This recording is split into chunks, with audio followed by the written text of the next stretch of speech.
there, ref. That's, he got the ball. Good evening, Tottenham fans, and welcome back to the Irish Hotspur with your boy Dave. No Jack this evening. Jack is taking care of some family business tonight, so it is just me, and the road to Bilbao starts here. Well, hopefully that's the plan anyway, because we are gearing up ahead of the big game tomorrow night against AZ Alkmaar, and this is what our season has come down to, the Europa League. If we want to secure European football for next season, our only hope is through the Europa League. If we want to try and have a successful season come the end of this campaign, our only hope is through the Europa League.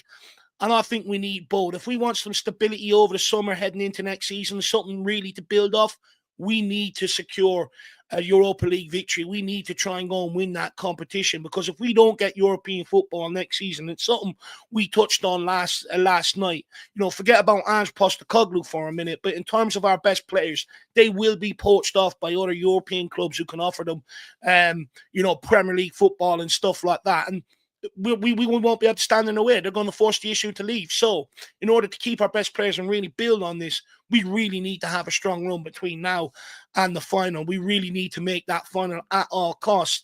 I also hear a lot of Spurs fans say, you know, if Postecoglou doesn't win the Europa League, then there's got to be a serious sort of, what would you say, inquest on whether he deserves to be here next season. So I think for Ange Postecoglou's sake, it'll do him well to go and win. And also, I just think from a Tottenham perspective, you know, with the season we've had, with what we've endured in terms of some of the refereeing decisions, the injuries and all that sort of stuff, it would just be nice for everybody to sort of corral together and really have a strong end to the campaign and come out the right side. You know, with the press conference today, Postecoglou was sort of asked about that, and he did say there seems to be a real determination within the squad, within the club, to make that happen. So hopefully that can happen. And look, despite my disappointment with, you know, the FA Cup exit, despite my disappointment with how the second leg against Liverpool went in the Carabao Cup, despite my disappointment with the league form this season, at the end of the day, I'm a Tottenham fan, and I do want to see this club try and have a good end to this season. You know, we've lost more than what we've won this season, and it's been difficult. It's been hard,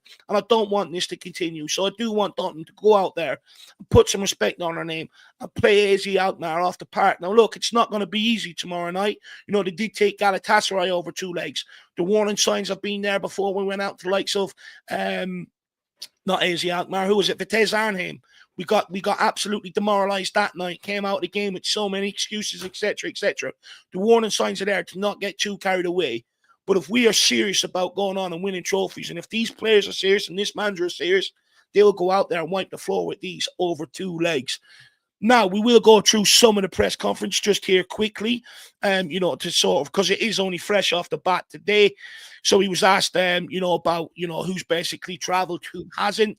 So Van de Ven hasn't travelled. Oh, no, sorry, not Mickey Van de Ven. Sorry, Kulusevski hasn't travelled. Ben Davies hasn't travelled. And Richarlison haven't travelled. So they will be the 3 out for tomorrow. Then he was asked about Romero, Van de Ven, and Solanke taking part tomorrow. Starting. He says, we'll see. We'll train today. Obviously, they're all out for a significant amount of time, so we'll see when we reintroduce them. But they're all here in training today, so we'll make decisions after that. So my guessing is you won't see all 3 from the start. I don't think he's going to make the same mistake he did against Chelsea with Romero and Van de Ven and bring them straight back in there and put them out there. I do think Danzo will start. And then whoever's more ahead of schedule in terms of fitness, whether it's Romero or Van de Ven, I think will partner him. I don't think he's going to throw the 2 of them back in there and risk what happened against Chelsea. Solanke now, if he is fit, might start. That'd be an interesting one.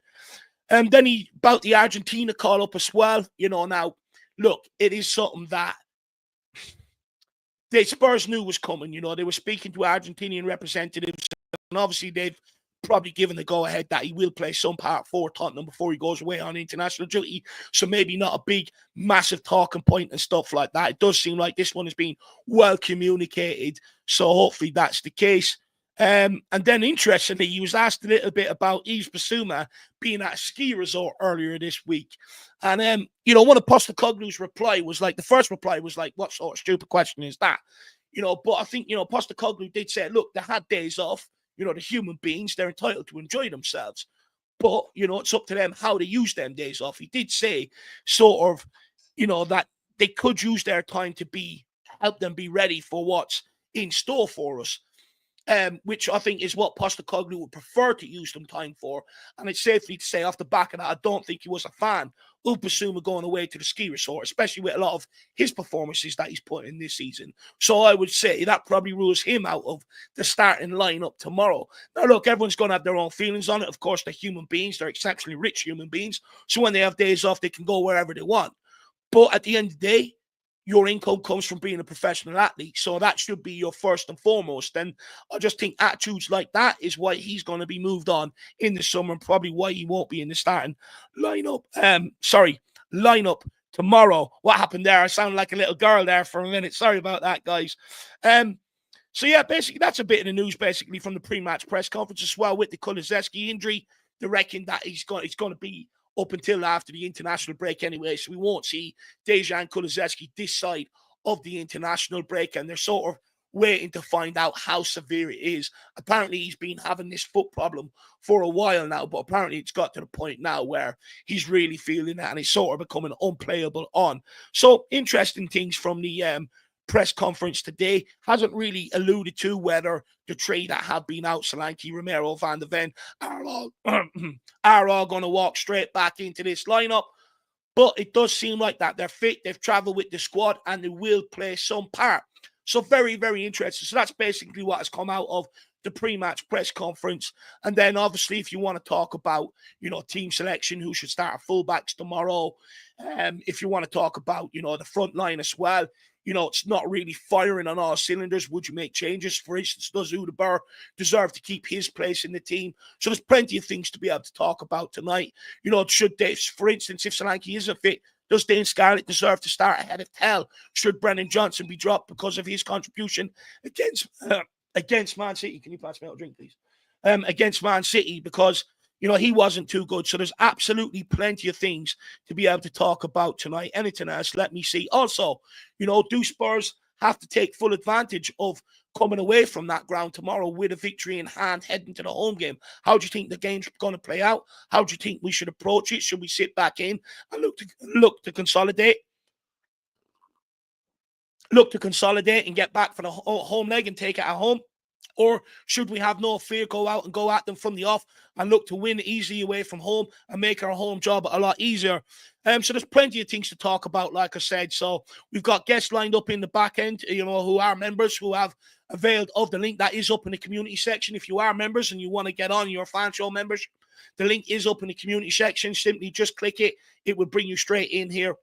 And we'll have a conversation about anything you want to about Tottenham Hotspur. Even if there's things that I say that you disagree with, even more of a reason to come on and have a chat with me. Let's welcome some people in at home, and then let's crack on with the guests. We've got Berbatov's Halftime Smoke. Great to see you. Hopefully you're keeping well, Dan. Big up, my man. Good to see you. We've got Dark Sun G says, come on, you Spurs, sad about Decky, but happy for QE, Dominic Solanke, and Van de Ven return. Look, I think it's a huge boost for Tottenham Hotspur.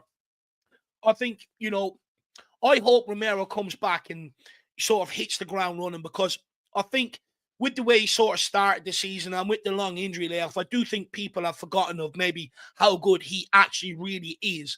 So I do hope that he can come back in and hit the ground running and put in good performances and show the Spurs fan base. Talks about selling me is absolutely madness. You need to try and keep hold of me at all costs. In terms of Van de Ven, I mean, look, he's just a graceful player, allows us to play the high line with great effect. But what I will say, Dark Sun G, is I do think Kevin Danza was throwing a spanner in the works. When Romero and Van de Ven were slightly half fit to come back against Chelsea, I wasn't surprised they both of them came straight back in, because Dragusin just wasn't good enough. He didn't do anywhere near enough defensively or, in his performances with the 20-odd games he had a run of to really ever lay threat to Romero and Van de Ven as a partnership. But I do think Kevin Danzo has. I think that Kevin Danzo has stepped up. He's had 5 games on the trot now. He's been absolutely brilliant. He offers something a little bit different. He's combative. He rarely puts a foot wrong, and he's decent enough on the ball. So I don't think it's a foregone conclusion. And if I'm Postecoglou, in order to create competition around the squad, I wouldn't throw two of them straight back in. I think it sends out a bad message to Danzo, especially since he hasn't been playing bad. He's been playing really well. I think you got to keep him in the team. I think you got to, whoever's fitter you bring him beside, you just lay it out to the other person and say, look, prove your fitness. When you're back up to full speed, your opportunity. You might have to wait for it, but when it comes, it's up to you to take it. If we want to generate competition, I think Ange will be doing himself a favour by keeping Danzo in the lineup and making one of Romero or Van de Ven through training earn their spot back in the team. With Dom Solanke, I mean, he just walked straight back in. Look, I'm not going to get on Tell's back. As I said from the off, I didn't think it was the right transfer to a large degree. Always said, he's a winger. He's not a natural striker. He's not going to solve your problem. And to a degree, the transfer has already come to backfire. When we were signing a striker in the January transfer window, we needed someone to come in and have an immediate impact, score goals, and help maintain the cup competitions, help push us up the league. And to a degree, Batista hasn't been able to do that. We got knocked out of the FA Cup, badly beaten up by Liverpool in the second leg of the Carabao Cup, and the league form hasn't really improved too much either. So the reality is that has been a failed transfer. So we badly need Dominic Solanke to come back in, because something I've always said, age and experience does matter to a large degree, and Solanke's got that in abundance. And one thing he really does do is he goes and presses that ball like it's his last action in the game. You know, with Tell, looking at him against Man City, I'm not too sure he buys into, you know, winning the ball back from the front and stuff like that. I think a lot of it was half-hearted to a degree. So I don't think, basically what I'm saying is, I don't think Tell has done anything to say Dominic Solanke shouldn't walk straight back into this team if he is ready. So big up Dark Sung G, really appreciate the support. Big up Mick Hermanot, good to see you. Hopefully you're keeping well. J-Mac, great to see you. Come on, you Spurs. We've got Paddy Harnett. Evening, buddy. Hope you're keeping well. Try to score. Look, I'll be honest, as much as I love Ireland and the Irish national team, I don't want Troy to have a good game, and I don't want him to score. He can prove his worth every other game from here on out between the end of the season for AZ Alkmaar, but not against Tottenham Hotspur. Now, he's probably going to be highly motivated. He probably will score against us, but I don't want him to play well just because he's Irish. So I'm going to be brutally honest. Big up Mark New, good to see you. Big up Dave and Jack. Harrisami marches on. This is our best shot at European glory in years. Back the boys to get this over the line. Who will be our Amsterdam hero? Come on, you Spurs. Amsterdam hero. Do you know what? I still feel like Son has a big part to play between now and the end of the season. Still, I feel like Madison, now Kulusevski's injured, I feel like he's going to have to step up in the creativity role. I think there's a golden opportunity for Madison to say, I'm that guy. You know, many people have questioned, look, that's what we brought him in for. When we brought him in, he was supposed to be that Christian Eriksen replacement that we've been crying out for years. Someone that the ball, when it gets into the final third, it goes through him. He's the one that plays that ball into other people. Madison hasn't quite done that at Tottenham Hotspur yet. He hasn't quite grabbed the game by the scruff of the neck and dictated it the way I maybe thought he would when he was coming in. And I think now with the pressure on him from Roy Keane, you know, Thomas Tuchel being back in contact and saying, look, there's a hope for you with England and stuff, I think maybe there's a remotivation there, and hopefully Madison can step up, because Kulusevski has created our most chances from open play this season, 10 goals and 10 assists in 42 games, nothing to be snuffed at. So we're going to miss that. So I do think James Madison now has to really step up and really play a huge part between now and the end of the season. So my hope would be on some of the more experienced players who have probably let us down over large parts of this season. Big up K32. Hello, Dave and everyone. Bilbao, here we come. Well, that's the plan. Let's hope it happens. Big up Wim as well. He's a Club Bruce fan. Good to see you. We've got Dark Zone G says, I've sent it back next season. Hopefully Cutie, Van de Ven, Danzo, and Voskovic. Do you know what? I do think Voskovic walked straight into this team and is kept around the first team. You look at what he's done out on loan so far in the Polish league and now in the Belgian league, and it's clear that he's too good, and also the Croatian league at such a young age. The kid isn't even 18 yet. Now, of course, there's going to be a massive step up, but he is already physically a man, so that's going to make his job a lot easier. I think the only thing where he might struggle initially is maybe the speed of the Premier League. You know, it might take him a little bit of time maybe to adjust to that. But I think once he does, I do think we've got a generational talent on our hands. However, looking at him, Dark Sun G, I'm not convinced he's finding a position could be a centre-back. I do think there could be an element where someone might eventually look at him as a CDM in that sort of number 6 role. Just my hunch, but let me know how you feel on that. We also have Steve. Good to see Steve. Good afternoon, Dave. None better than listening to Spurs talk to get through the workday. Holla. No, good to see you, Steve. Look, hopefully I don't get you in trouble and I'm not burning the ears off you, my man. We need to get you on and have a conversation. I was on Steve's channel. You know what? We had a really good conversation. He's a real knowledgeable Spurs fan, real passionate and enthusiastic, and gets his stuff across very well. So you will be seeing Steve on this channel soon. Big up, Steve. We've got Tottenham Tom. Good to see you. Hopefully you're keeping well. How have you been, Tottenham Tom? Let me know, lad. Good to see you. He's a Club Bruges fan. No, good to see you. Good to see you. Unfortunately, you got knocked out the other night, didn't you, Club Bruges? Whereas we've got Dennis in the house. Sorry, Dennis Van Earl. Apparently, Decky definitely back after international break. I wouldn't say definitely back. Look, I don't think it's too serious, but he did say they are waiting to see the full extent of it as well.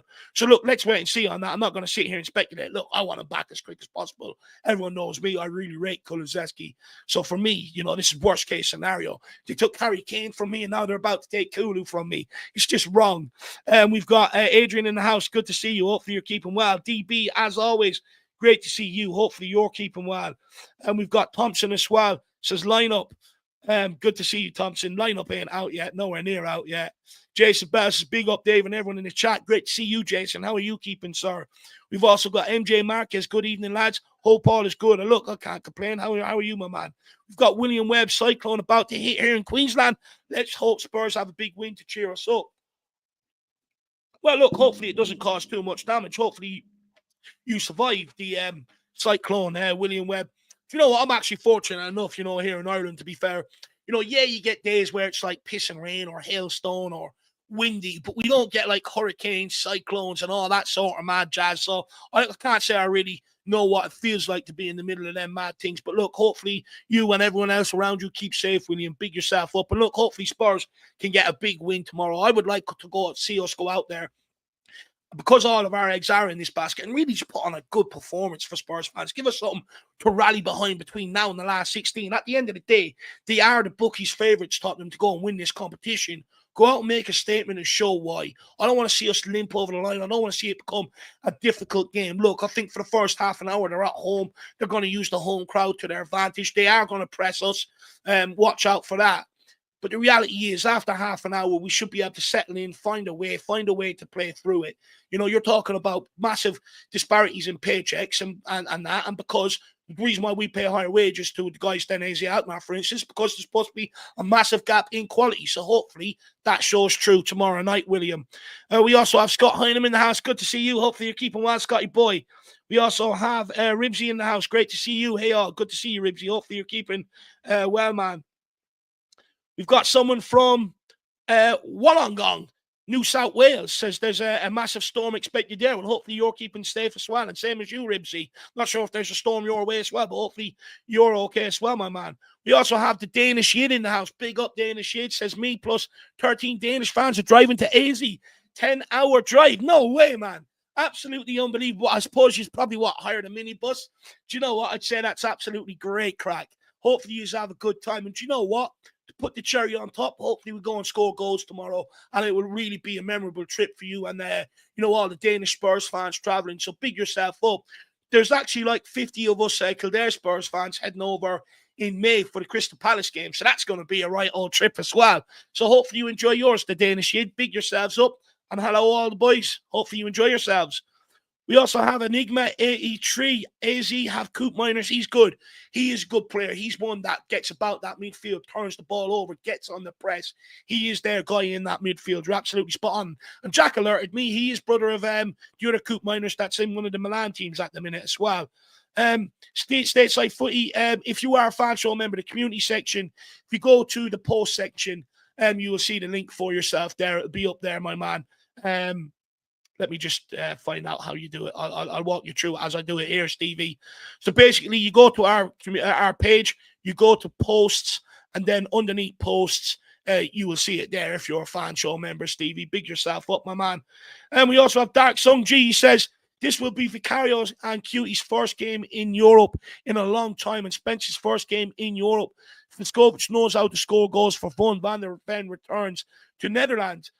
In terms of Spence, you're absolutely correct. This will be his European debut for Tottenham Hotspur tomorrow night, and I'm really excited to see how he gets on. I was reading something today that across the top 10 leagues in world football, he's got some of the highest dribbling stats, which proves to how much of a baller he actually is.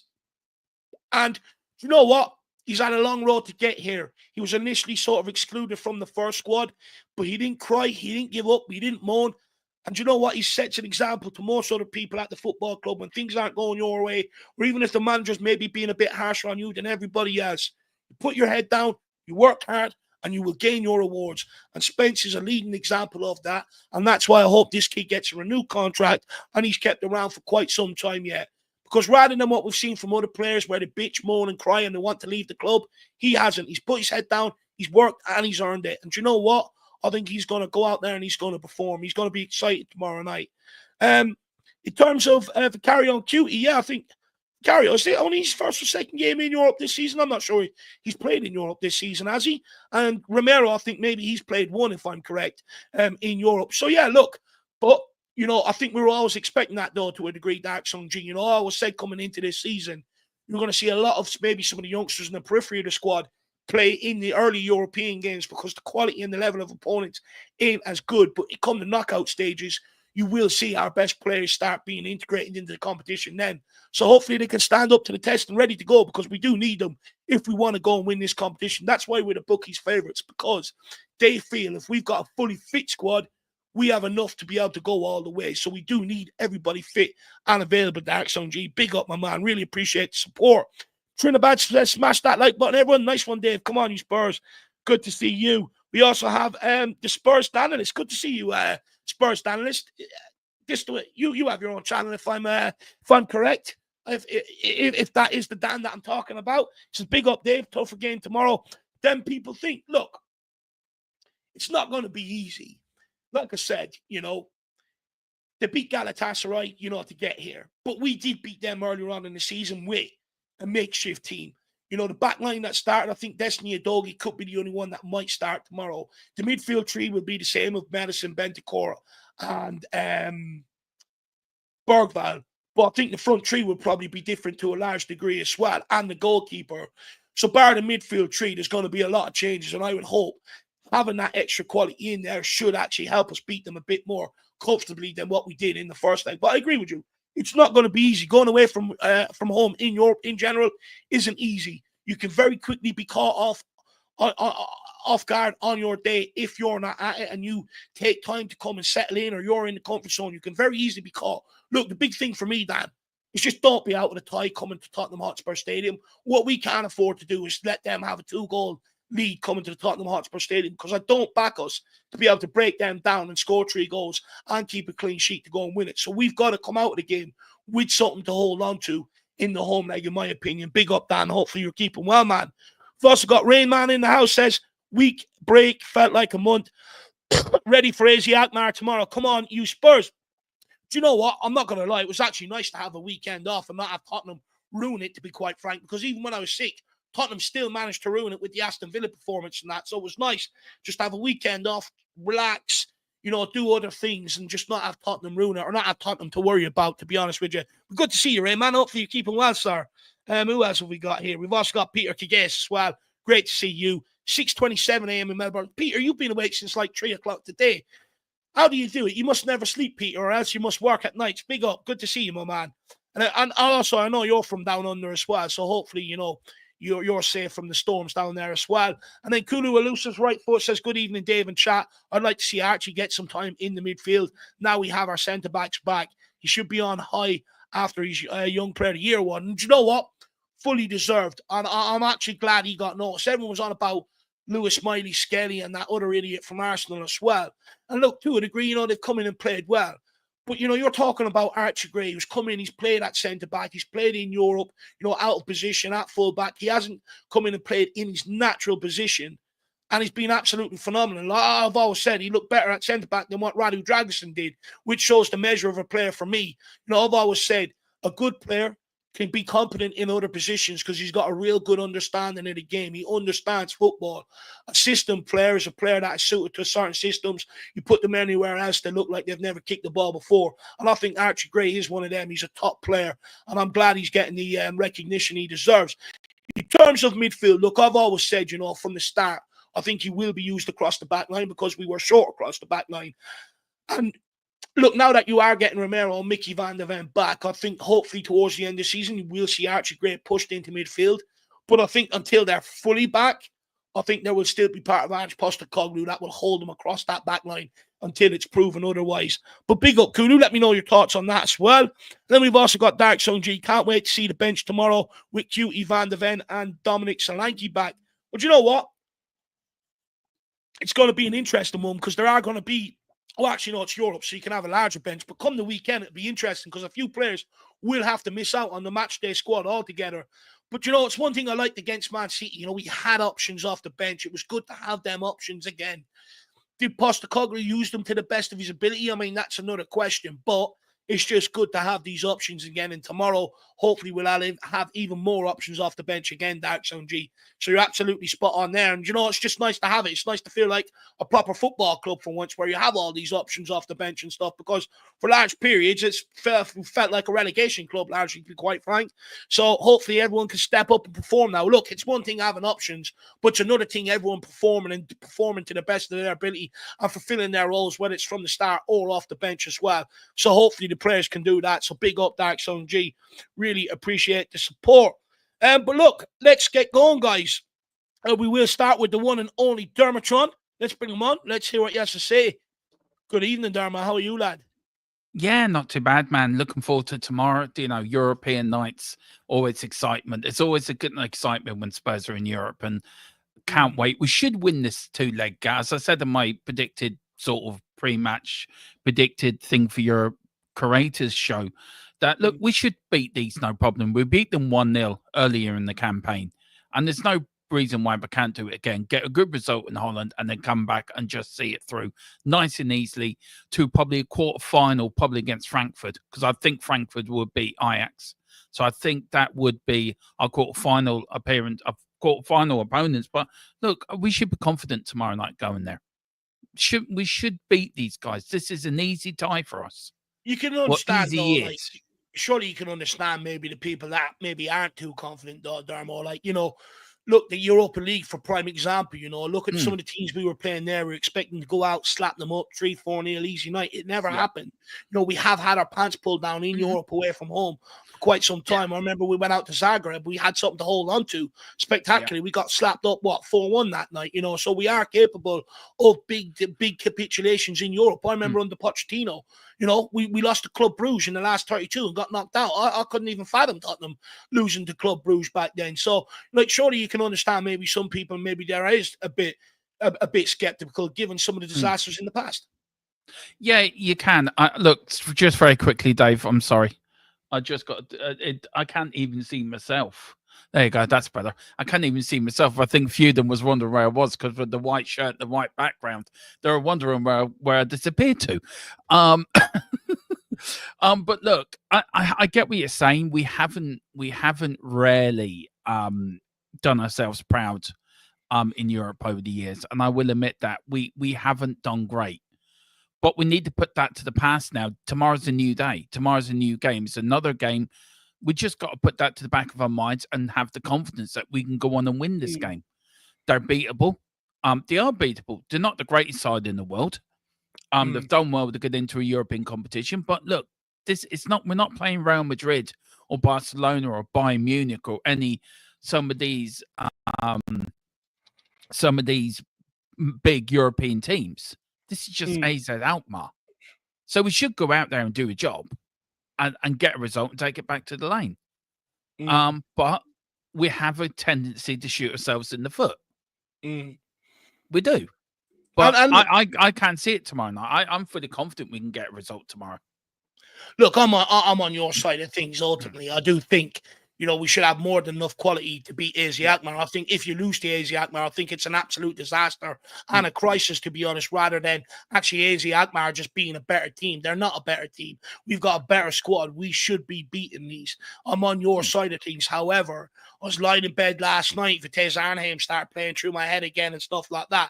So, you know, there is part of me where it's like, look, let's not get too carried away because we are capable of being, a spectacular capitulation. So for me, it's sort of, I'm going to sit down, I'm going to wait to see how the first 5 minutes, 10 minutes pan out. And I think that will sort of tell me everything I need to know, whether we've been rattled by the atmosphere and the occasion, or whether we're tuned in and we're ready to act like favourites. So I think the first 10 minutes will tell me everything there. Just quickly, Chris, no problem at all, my man. I'm sorry to hear that. I was really excited to speak to you, actually, my man.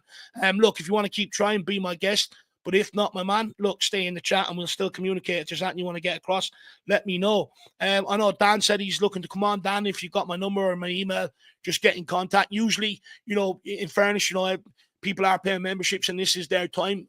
But, we always say, if people want to come on and try it out and stuff like that, feel free, so just let me know and I'll try and get in contact with you, Dan, and get you the link. Now, bear with me. It will take me a bit of time because I am on my own, so I have to try and get you the link and keep the guest speaking. So just bear with me, Dan. But look, Dermo, let's keep it going. Look, Van de Ven, Dominic Solanke, Romero, they are all back. Yeah. They have all travelled. Do you expect all three of them to start in the lineup tomorrow? No, I expect Romero to start, and I expect Van de Ven and Solanke on the bench. I would play Sonny down the middle tomorrow. That's what I've done in my predicted lineup. I've done with Johnson, Odegaard, and Sonny as a front three. I think you've got to be careful, especially with Solanke and Van de Ven, because you don't want them to have a setback and then suddenly, pardon me, and suddenly get injured again. And this with Argentina being called up by QT, I'm just fed up with this. I'm fed up with him putting country before club. He's done nothing for us this season.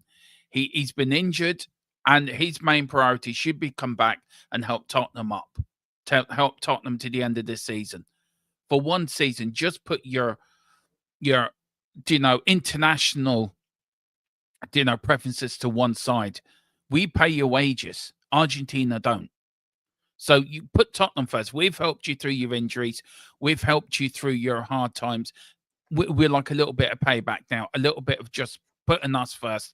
And I'm sick of it. I'm sick of it. Every time he's fit, suddenly, I have to go off to Argentina. Well, if he wants to play for his international side, then go and play in Argentina. I want a team that's committed to us. Look, I'd be really angry over this. No, look, I fully get what you're saying, right? And I can understand, that has been the perspective, around Romero for quite some time. But there does have to be an understanding that, the culture is a lot different. They adore representing their national team. And to be quite frank, I wish a lot of the players over this side of Europe would have the same sort of pride in representing. Look at the Ireland players. I wish they would have the same pride. At the end of the day, if anyone's watched the Argentina selection documentary on Amazon Prime, it will show you how committed they are to their country. They almost view the country as a club, and they will prefer it over their club football because they are proud to represent their country, the journey and the pathway that they've had to get there, the millions that they fought off to get there. I think instead of actually hating on it, I think it's more we should actually sort of understand, their culture and how they view that national team. It is a lot different to how a lot of European nations feel it. You hear a lot of them crying now, too many international games. I'm sorry, when I was growing up, it was different. People absolutely loved it. They still have that mentality. And it does seem like, to be fair, Dermo, that it was communicated with the club. They did have conversations with the club and, would he be available? Is he available to play and stuff? And honestly, I don't think the club will let him go without him playing for Tottenham before he goes away. Yeah, I just feel that I think for one international break, he could have said, "Do you know what?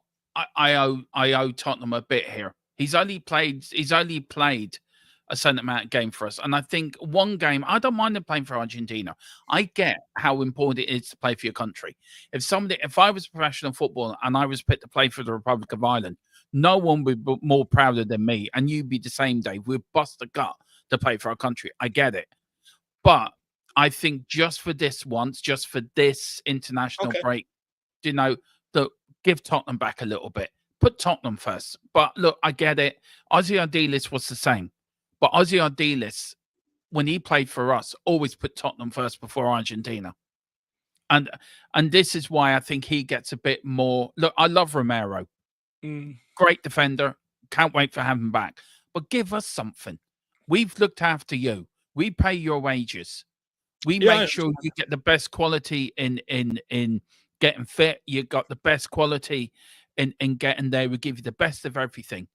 Just for this one international break, put aside your international ambitions and your international pride and just give us something back. Because I think we deserve that as a fan base and as a club, and give us a few minutes. It's all right playing 10 minutes tomorrow night or 45 minutes tomorrow night. What happens if he gets injured playing for Argentina? Then he's out for the whole season. On the flip side, if he doesn't and he gets game time with Argentina, it'll benefit Tottenham coming back off. It will, yeah. That's it. But I'm just worried of him going away and getting injured. That's my biggest fear. That's my biggest fear. And if he is not 100% fit, then maybe during the international break, he could have done a bit more training at Hotspur away, a little bit more rehab, and get back to peak fitness. I think I'm only asking just for this one international window. I'm not saying to him to give up to retire from international football. I'm just asking for this one window. Just stay with us and get yourself ready, because we have an important games coming up in the league and in Europe.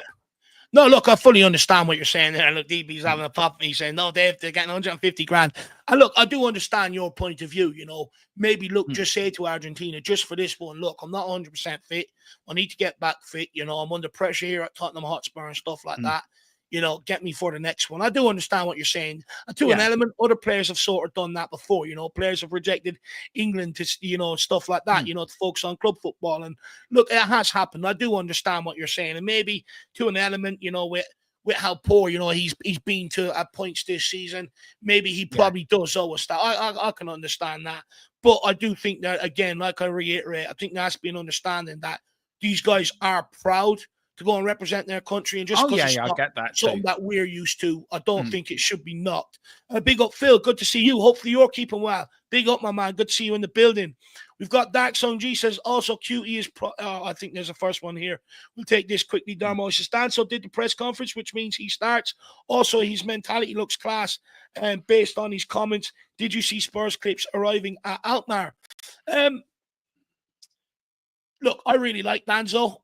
What I will say is, I think on this occasion he does start, but there has been once or twice where we've had players gone to European press conferences and not started. I've been caught out with that once or twice with my predicted lineups. But I think on this occasion he starts. I don't see a world where Van de Ven or Romero get thrown in from the off. Do you know what? I just really like Danzo. I haven't actually had a chance to hear what he's had to say in that little interview. I do have it bookmarked and I am going to listen to it after. But, the way he is on the football pitch, I really like him. He's your old school sort of defender, puts his body on the line. He almost celebrates tackling and defending and blocks and getting in the way and ruining the striker's day as much as a striker would scoring goals. He absolutely relishes it, embodies everything about defending. And do you know what? He looks worse than Davinson Sanchez on the ball, but he actually rarely gives it away. He can actually play. So for me, I really like him. And the only thing I've seen with Spurs and Alkmaar today, Dark Sung G, was the players are right at getting onto the plane. Mikey Moore there. I've seen Madison walking on with his pillow. Slightly worried, is he going to hit a comfort zone tomorrow night? Should he go pillowless and, will it sort of decrease his motivation and put him in a comfort zone? But look, that's what I've seen, Dark Sung G. So big yourself up. And he also says, Cutie is probably picked because Lissandro's ACL. And look, there's probably that to a degree. But look, they don't mind picking players. Like, didn't they pick Aguero, for the World Cup squad, even though he couldn't play because of his heart condition and that. So that, they're not afraid to bring, the way they see it is they try and get core together and they treat it like a club football, the way Southgate tried to do with England, Club England and stuff like that, where they are a team and stuff like that. So even if you're injured, you sort of go over and all that sort of stuff. And plus, a lot of them just like to get away, go, chill out, be in their country, what they know, their environment and all that sort of stuff. So big up, Dark Song G. Good to see you. But Dermo, just quickly, what do you think about Bissouma using the time off to go skiing? Now, I know many people won't see a problem with it, but it's what Ange Postecoglou said within that answer. About, others would use it properly to make sure they're ready for what's in store ahead. Do you have a problem with Bissouma going off skiing? He's not the only player this week to have this thrown at them. You look at Jack Grealish as well, when he had time off for Man City. But I'm using it as an example, though. Do you know, players like that are not playing well, like Jack Grealish and Bissouma, going off to getting pissed in a pub and going off to skiing resorts. You should be back at home, or you should be going in for extra training. I don't think it's a good look good look at all. Yes, players do deserve downtime. Yes, players can do what they want on their own time when they get given days off. But if you feel you haven't played well this season, and I think you should think a little bit hard first before you do these things. Mm. I got to go in for extra training, or I might do something done off my own back to improve myself. And I think this is where it's letting them down. I fully expect Bissouma to go in the summer. I think he'll be one of the players on the out list. Yeah. I've given up with Bissouma now. I don't care what he does, to be fair. Do you know what, if he wants Dermo? to go skiing, he can do what he wants. He's just disappointed me too many times this season. Do you know what, for me, Dermo, he just strikes me as a player that just doesn't get it. I know a lot of people say, Dave, you have a problem with these players going off and doing things. I only have a problem with it when they're not performing. And I do think they should be using that time to perform. Like I said, yes, they're rich and they have the money to go and do this, etc. And everyone likes to let their hair down. Yeah. But ultimately, that money comes from Tottenham Hotspur. And if you're not performing for your club, then that should be your main focus. And for me, Bissouma's already under enough scrutiny this year. He was under scrutiny when Conte put him on blast and said he doesn't understand tactics, etc. Pochettino put his arm around him. He let us down last season with sending offs and all that sort of jazz. Then he comes into this season on helium balloons. Then in the big games against Chelsea, Liverpool, Arsenal, he's got dispossessed, let you down, help the opposition go and claim points in them sort of big games. And then, his contract is coming up. And it's sort of like, do all the right things to earn that contract. Show us you want to be here. Show us you're dedicated to the cause. Because I'm sorry, if you want to go and win things in football, you have to make great sacrifices in your personal life. It's just the way it is. You're not a normal human being. You have to make sacrifices. All the greats, everyone that wins things, they all make sacrifices. And for me, it strikes me as a player that's not willing to and just doesn't get it. He enjoys playing football and he enjoys the lifestyle that comes with it. And I'm sorry, if we want to take that next step, that sort of attitude has to be rooted out of the club. And unfortunately, I think he's probably put a nail in the coffin there by doing that, by taking that. Because I do think that was something the club are looking at. Everyone's getting time off. Let's see what our worst players are going to do. I mean, you look at Sonny, you look at other players that are there. They make a load of sacrifices. You even look at probably Van der Ven and all them players that are injured, coming in for extra training, coming under days off when players were off playing somewhere. You see Vicario, you watch that video. He was in there training when the game Tottenham's were playing. Extra, get back. I want to get back. I want to get back playing again. I want to get back for the team. And but Bissouma, for me, I was done with him when he dived at Luton last season, when he put that dive in. And that, for me, I was done with him then. I thought, And look, Jack Grealish as well. Look, there's been a few examples this week with other teams and other players doing stupid stuff off their downtime, and where they should be concentrating and getting back into good form and helping us at the business end of the season. And I just feel we've got no time at Tottenham for this malarkey now. We need these players gone. We need players here that are going to give 100% on and off the field. We don't need to carry any more players, and we have to get rid. And there has to be. This is the culture thing, Dave, at Tottenham. We have this culture. It's okay. It's okay for you to go out skiing. Well, you look at the greatest side. You look at Alex Ferguson with Man United. It wasn't okay. You look at all the teams that have been successful, Man City, Liverpool. You don't see them players going off skiing in the days off, or going down to the pub or the local disco or the nightclub. No, you don't. You see them at home eating the right food, eating the right drinks, doing the right bit of training, looking after themselves at home so they're ready for the next game. And Ange said that with some players do that at home themselves. These players have to go. We have to get a mentality if this is not good enough. You're not in it for the cause, then you have to go. Well, this is what I say to everybody, also, like it's hard to blame all the injuries on Ange Postecoglou when players are off doing stupid shit like this. And Rayman, and there's a couple of other comments along the same lines. It's absolutely madness, Who was it? Wasn't it Manuel Neuer that broke his leg doing a bit of skiing or something like that not so long ago? And it's sort of like, look, him I can understand with the success he's had in the game, and he's coming later on, he's great, fine, be my guest. But like someone like Bissouma, with the injury crisis we've had this season, and the risk of picking up something skiing, it's one of them things that's a huge risk, for a professional athlete. Yeah. It's absolutely mind-boggling that he'd even put himself in that position. And straight away, strikes me as a guy that actually doesn't really care. He just doesn't get it. So for me, I agree with you, Dermot. That's just got to go. He's a big-time charity. Yeah. He's not good enough to be here. The performances on the pitch and what he does off the pitch doesn't add up to me. And the thing is, don't get me wrong, there's been some players that have done despicable things off the pitch, but they perform on the pitch, so it never gets highlighted. It's almost brushed under a carpet. But Bissouma doesn't do that. But Dermo, great chat, my man. Really appreciate you popping on. You got anything coming up on your channel? Yeah, I'm doing the pre-match myself in the minute, 8 o'clock. Then tonight we've got the covering the press conference, Ange's press conference. So I'm going to be a pre-record out probably tomorrow morning at 7 o'clock, and then I'm on with you tomorrow.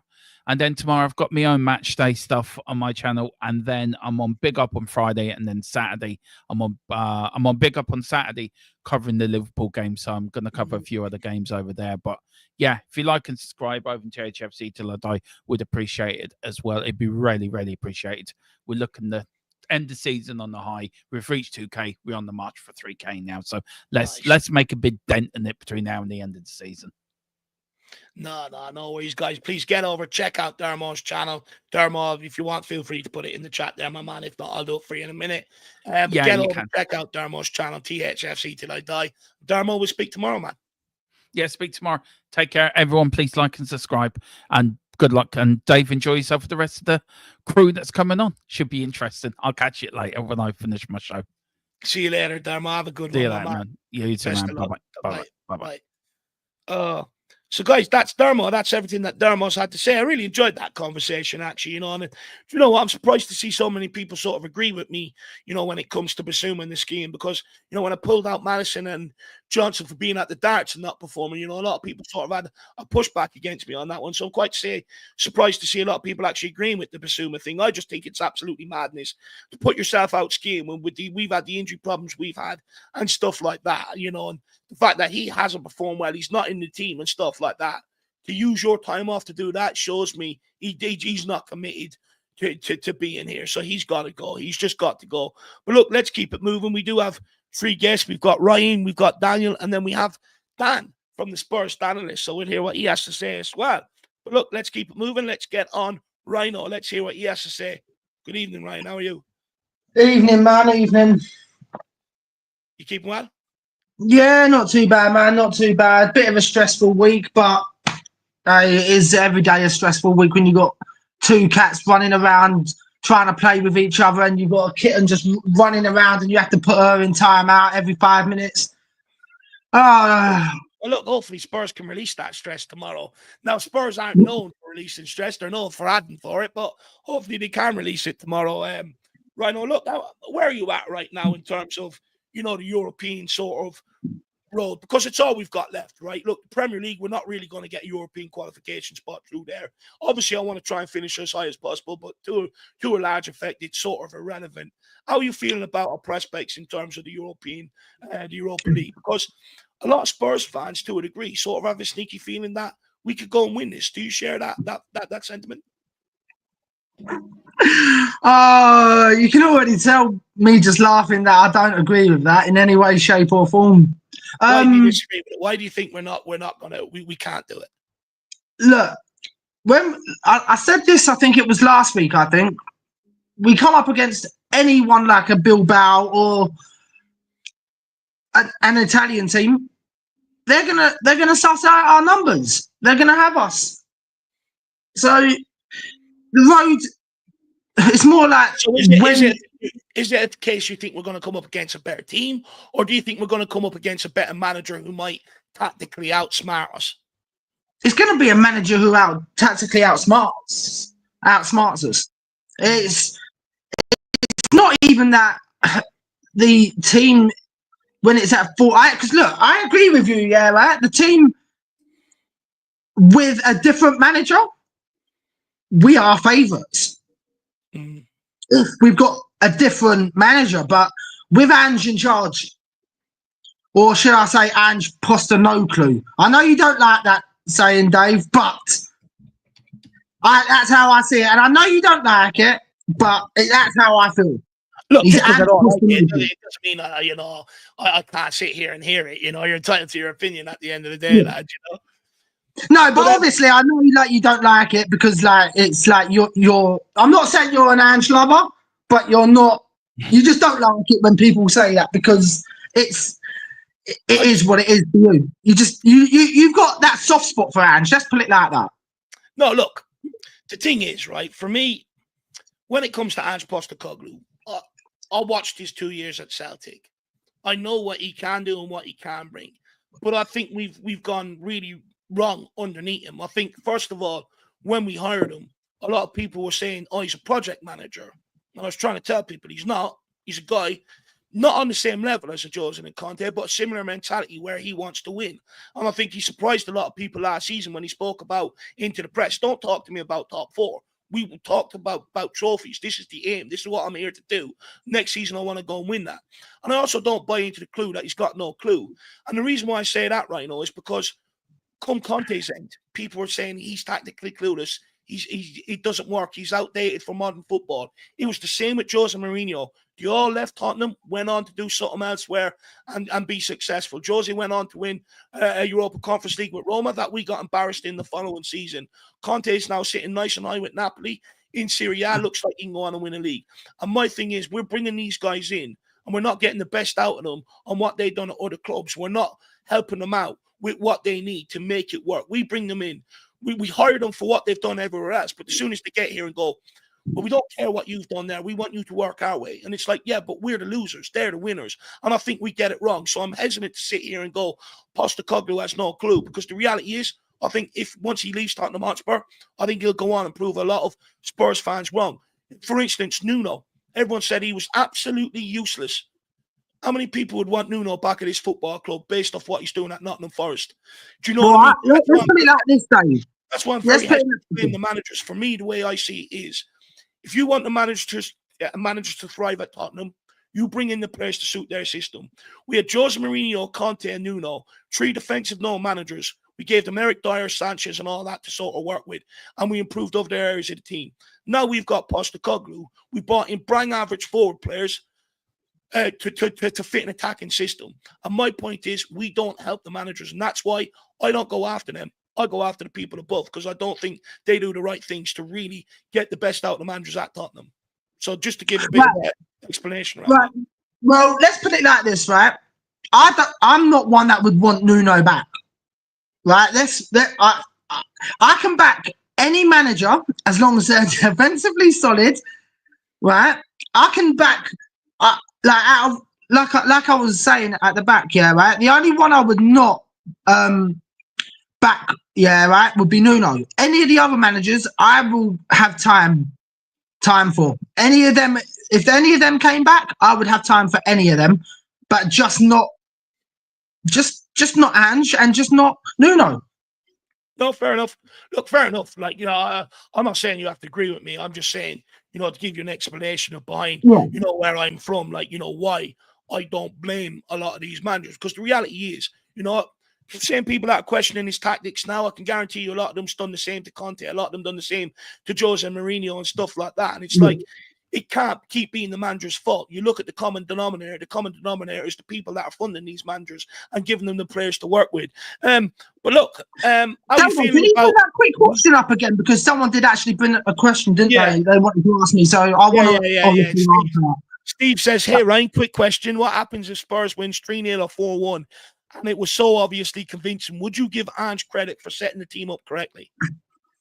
Look, right, the thing is with that stateside football, right, it wouldn't be that he would have set the team up correctly in the first place. Where it would have gone is that we would be having our backs against the wall to play like that, because that's the problem. And I wouldn't be able to give Ange credit for that. To be honest, it would have to be him proving that week in, week out for the next 2 seasons. But he won't do that. And I'm sorry, right? to say that, Dave, and I know you like to say that I like to keep moving goalposts. I know you like to say that. No. I think 2 seasons is unrealistic. I think if we were, look, it's not going to happen, right? You don't just switch on form like that. We are talking No, of course not. But if he were to go out and we were to see a much more better Tottenham team, more fluid, more decisive, winning games a lot more consistently between now and the end of the season, I think, fair enough, many people, or the most moderate person would turn around and go, do you know what? Let's sit back and wait and see. If the club back and going into next season, I'll sit here and see what they do. But I do think it has to take that. Even for me, like I don't think Ange is as bad as everyone makes him out to be. And I get all the stats around it and stuff like that. But he is the first manager post Harry Kane. And I think that has a massive detriment on him to a large degree. And it's just like, for me, like, I think he's doomed anyway. It doesn't really matter what happens between now and the end of the season. I think in order for Spurs fans to really buy into what he's trying to do, he has to win the Europa League. That's just gauging off what I speak to fans where they say, look, for me, Dave, he's got to go and do something special in Europe for me to back him into next season. But, I think it does play well between now and the season, and it is a lot different. I think most people said, you know what, okay, let's give it a chance. Yeah, now, the thing is, though, Dave, right, with that, right, I can see that from your point of view, right? If we win this and we win that, right, they're all ifs. I don't like dealing with ifs. I get you. I want facts. Do you know what I mean? Because ifs, it's like me turning around to you and saying, well, what happens if I don't know, like, get robbed tomorrow? It doesn't mean it's going to happen. It's a possibility it could happen. I'm not saying it can't happen, but if buts and maybes don't win anything. But what I will say is, though, I don't even like to, I don't even like to go ifs, buts and maybes, but when it comes down to it, we might as well play the kids in the league, because the league's over. Whatever happens now, we are not, we might as well go and play the kids in the league, because it'll be easier, because there's nothing we're not going to win any more. We can't get any worse than where we already are when in the league. No, I agree. We might as well start using this as a like Ange keeps saying that it's a youth project. Well, let's start seeing it in the league then, shall we? Because and that's the thing, Dave, right? He's lied so many times, right? 1 minute, take the Man City game last year. He said, oh, well, we fans shouldn't be wanting to lose, yeah? But then he doesn't put Spence in for the Man City game, right? And then we lose. Yeah. No, I agree. Look, when it comes to, maybe some of the impact that he's had off the bench in terms of his substitutions, sometimes some of the selections and stuff, look, I agree. I question it myself. I question it after the Man City one. It's like, look, playing Porro up against Doku, it's going to end bad. I said it in my predicted lineup. I says, look, I said he's going to pick Porro, but it's going to end badly. I agree with you on some of that. It doesn't make sense to a certain degree. I do agree with you on. Look, I'm not one of these where I'm default Ange and stuff like that. I do recognize stats. I do recognize things he's done well, or things that he's done wrong. I don't think you'll be around here right now, Ryan, to be quite honest. I have sat there and I've called him out after games where I said, you know what? He got his substitutions wrong. The game where he took off Man City game, where he takes off Madison and Udeberg. I'm sorry. They're your two best attacker players on the evening so far. You don't take them off. You take off the likes of Johnson, who's done absolutely nothing. You take off the likes of Tell, who's done absolutely nothing. Like, I'm not one of them where I'll sit here and I'll defend him to the last. But I just don't think he's as bad as Tottenham fans make out to be, because at the end of the day, I was doing all this stuff when Conte was around. Spurs fans made him out to be useless. Same with Jose Mourinho. Same with Nuno. And the reality is, they're just not. Just quickly, Mike George says, apologetics, Dave, the past is irrelevant, onwards with a new manager. Now, look, we'll see, this is where I think me and you differ, Michael George. I don't think the past is irrelevant. When people go to Tottenham, you don't win trophies. I refer to the past. I refer to the 80s and before that, where we have won trophies. So the past is relevant. I also think the past, if you make mistakes, is there to be learned from. Where did you go wrong under Jose? Why didn't you squeeze as Sean Butler would say, as much juice from the squeeze as other clubs have from him. Same with Antonio Conte.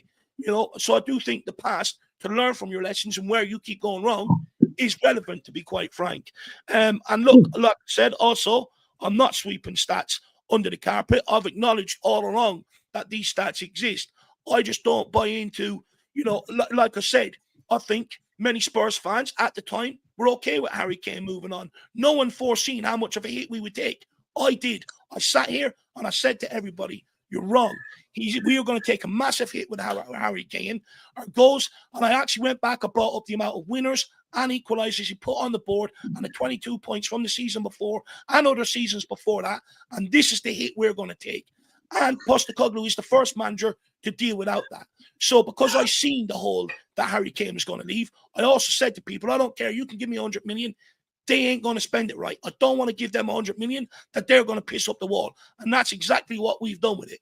So, again, I don't blame Ange Postecoglou for absolutely everything. I knew we were going to take a massive hit without Harry Kane. And to a large degree, we are. Everyone sat there and said, you don't want to be so reliant on one player.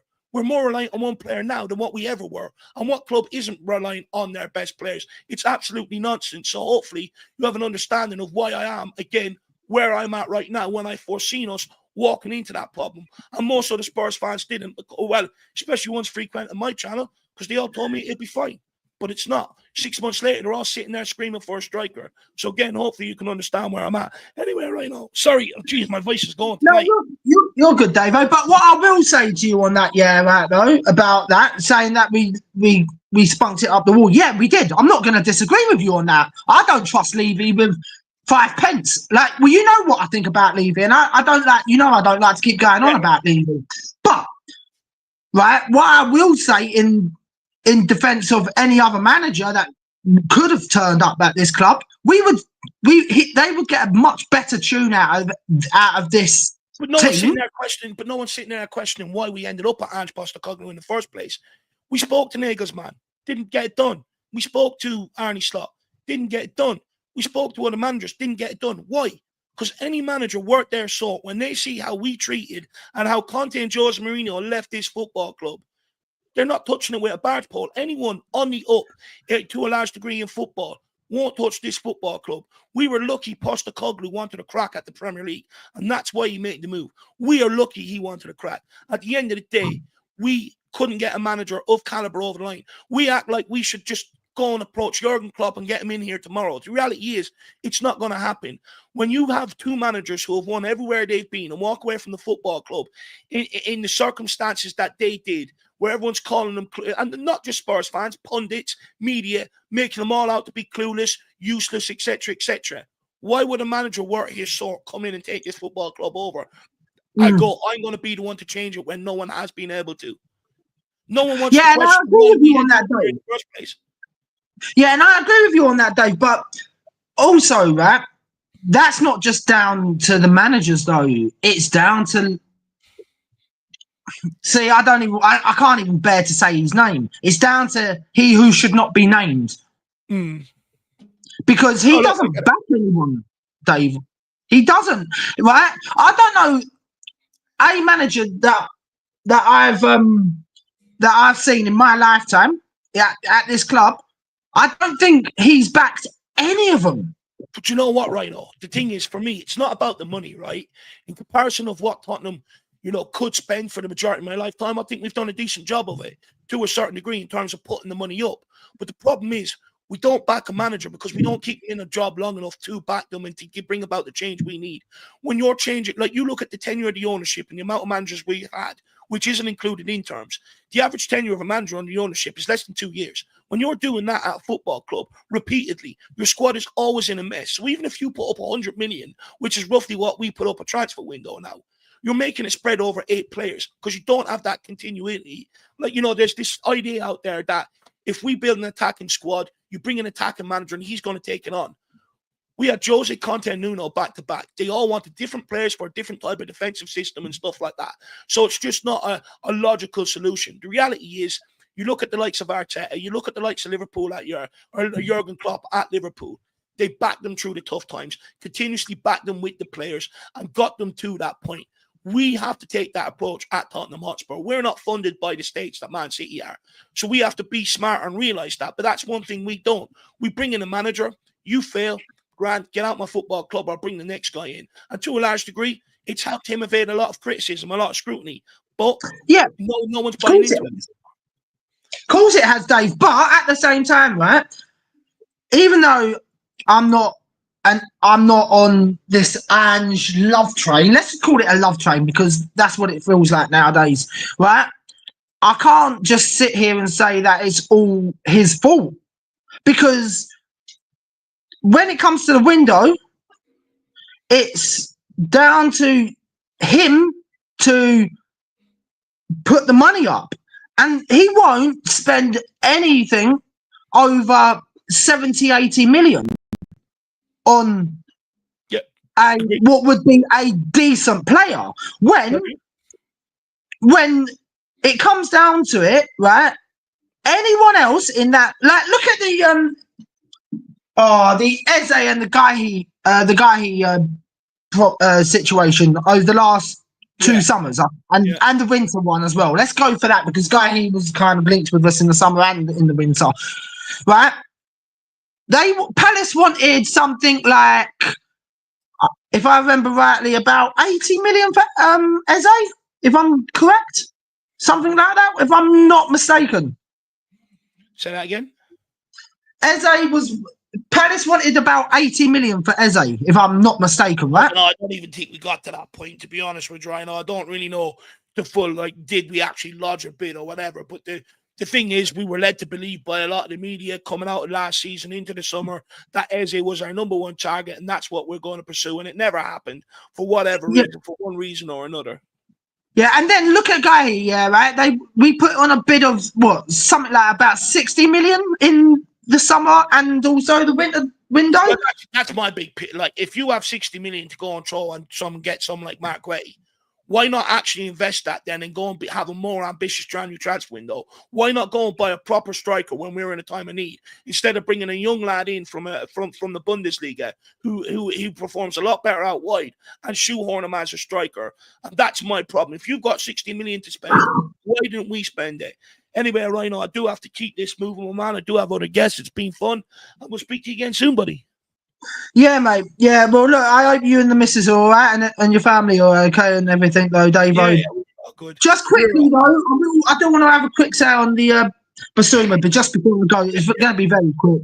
I don't want him here now, right, because I like the old-fashioned way, right, like the Alex Ferguson sort of philosophy, and he needs to go, to be honest. The same with Jack Grealish at Man City, right? I don't like Man City at the best of times, but they need to get rid of him. Bissouma needs to go. Just get him out, get him out of the club, right? Because he's not worth it. Just go now. Simple, easy, simple. I agree. And look, it's not even like I don't even want to hear anyone go, "Oh, you just need to put an arm around him." Postecoglou tried that last season when he came in, and he still couldn't get the best out of him. So I agree with you. For me, it's just damaged goods getting gone. But Rhino, you're going to have a good evening. Enjoy the Champions League, my man. Yeah, well, I ain't watching the Champions League, mate. I'm done. Good football, lad, no? Yeah, I know, but I just can't be arsed with it, man. Football's the least of my problems at the moment. But anyway, Dave, like I said, you look after yourself, look after the missus, and I'll catch you next week. See you soon, Rhino. Have a good one, my man. See you later, mate. Yeah, you too. Bye. Big up, Rhino. Actually, really enjoyed that conversation. Actually, a really good conversation. Big up, Rhino. But look, let's keep it moving. Big up, Daniel Phil. Good to see you. We've got Peter Gay says Destiny, at least another 3 or 4 players. Yeah, but it's got to be quality players. You can't just keep going after young players the way we have. And for me, it just doesn't make sense. When you had the academy that's had the success it has at under 17, under 18, and under 21, why do you keep needing to buy young players? Give some of them their opportunity. I don't get it. And that's where I think, again, we've gone wrong. Anyway, look, let's keep moving. Daniel, are you there, my man? We've got Daniel, we've got Dan, and then we've got Paul. So they will be the last 3 guests, and then we will call it an evening. Let's bring them on. Daniel, good evening. How are you, sir? No, good. Very good, actually. How are you? You looking fresh? Looking fresh, yeah. It's been holiday from work. Yeah, I took 4 days off recently. Oh, nice. Out of town. Sorry? Did you do that nice with it? Do that with your time off? No, I went out of town and visited some friends. Yeah. Good. Just It's chilling always out. good to blow off a bit of steam. Yeah. Anyway, how are you feeling ahead of tomorrow night? Slightly confident. I think. I mean, again, AC. I think it's a team that we've already beaten, and I think there's nothing too much they can do. But You're again, not nervous going into it at all. There are some people out there. It's like, look, Tottenham European fixtures away from home. We've been beaten up badly in the past. well, of course, because again, we can lose against anyone at the day. So of course there is nervous, and of course I don't rate this manager and and all of that. But I still think this is just. I think we can get through this, and then the rest of that is up to debate. To be honest. And how do you feel about what was I going to ask you next? The fullback situation. Who do you want to see start at fullback tomorrow? Because you got 3 available: Adogi, Spence, and Porro. I think you probably will play Porro, despite many people not wanting to see him play. Who do you think he would play at fullback?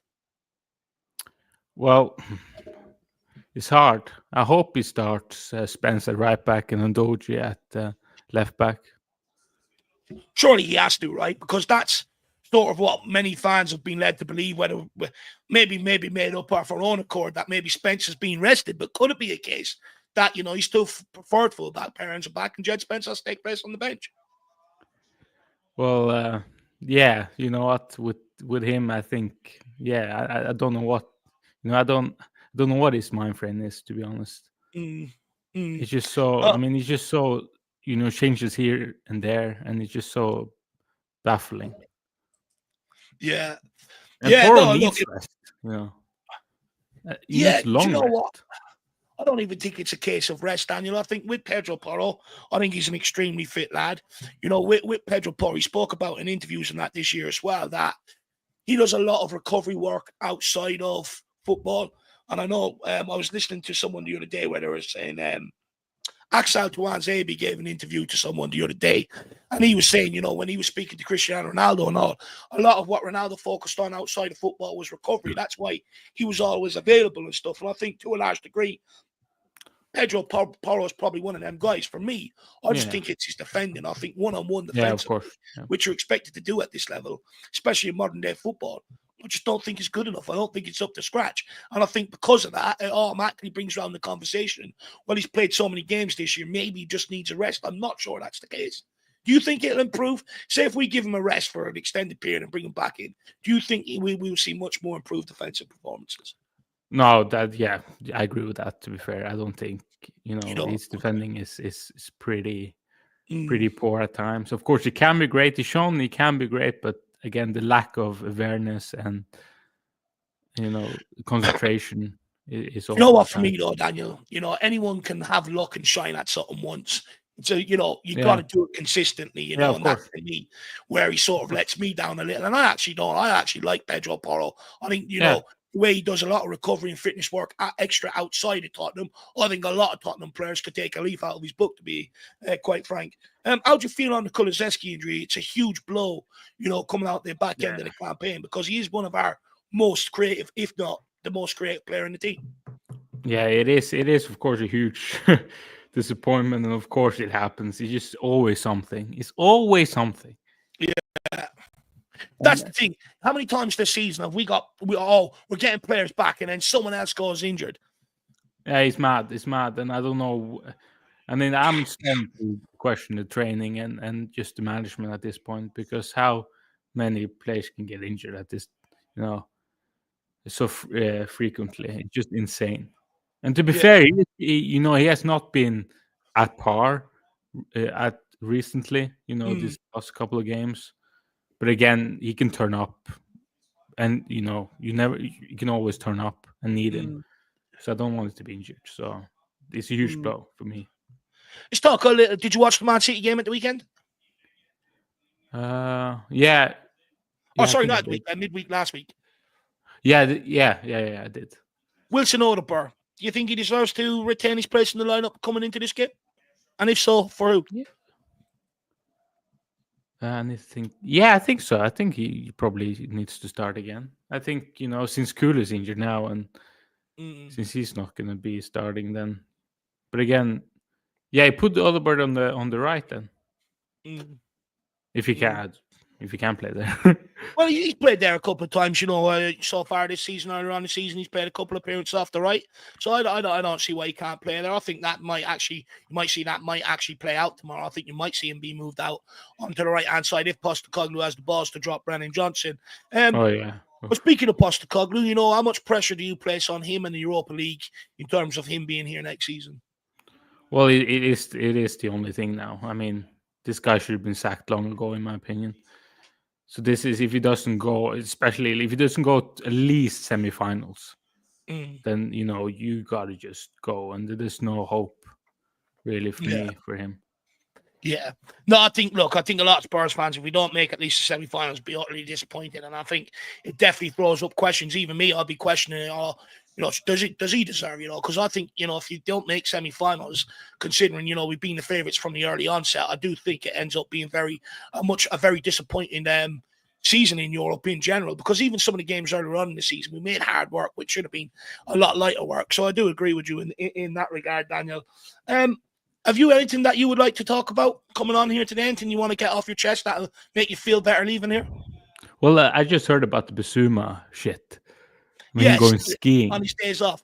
Now, look, at the end of the day, you had days off from work. You went off with your boys and stuff like that. Yeah, but I know how. I mean, I'm Norwegian. I know about skiing and how badly you can get hurt from that, and how easily you can get injured from that.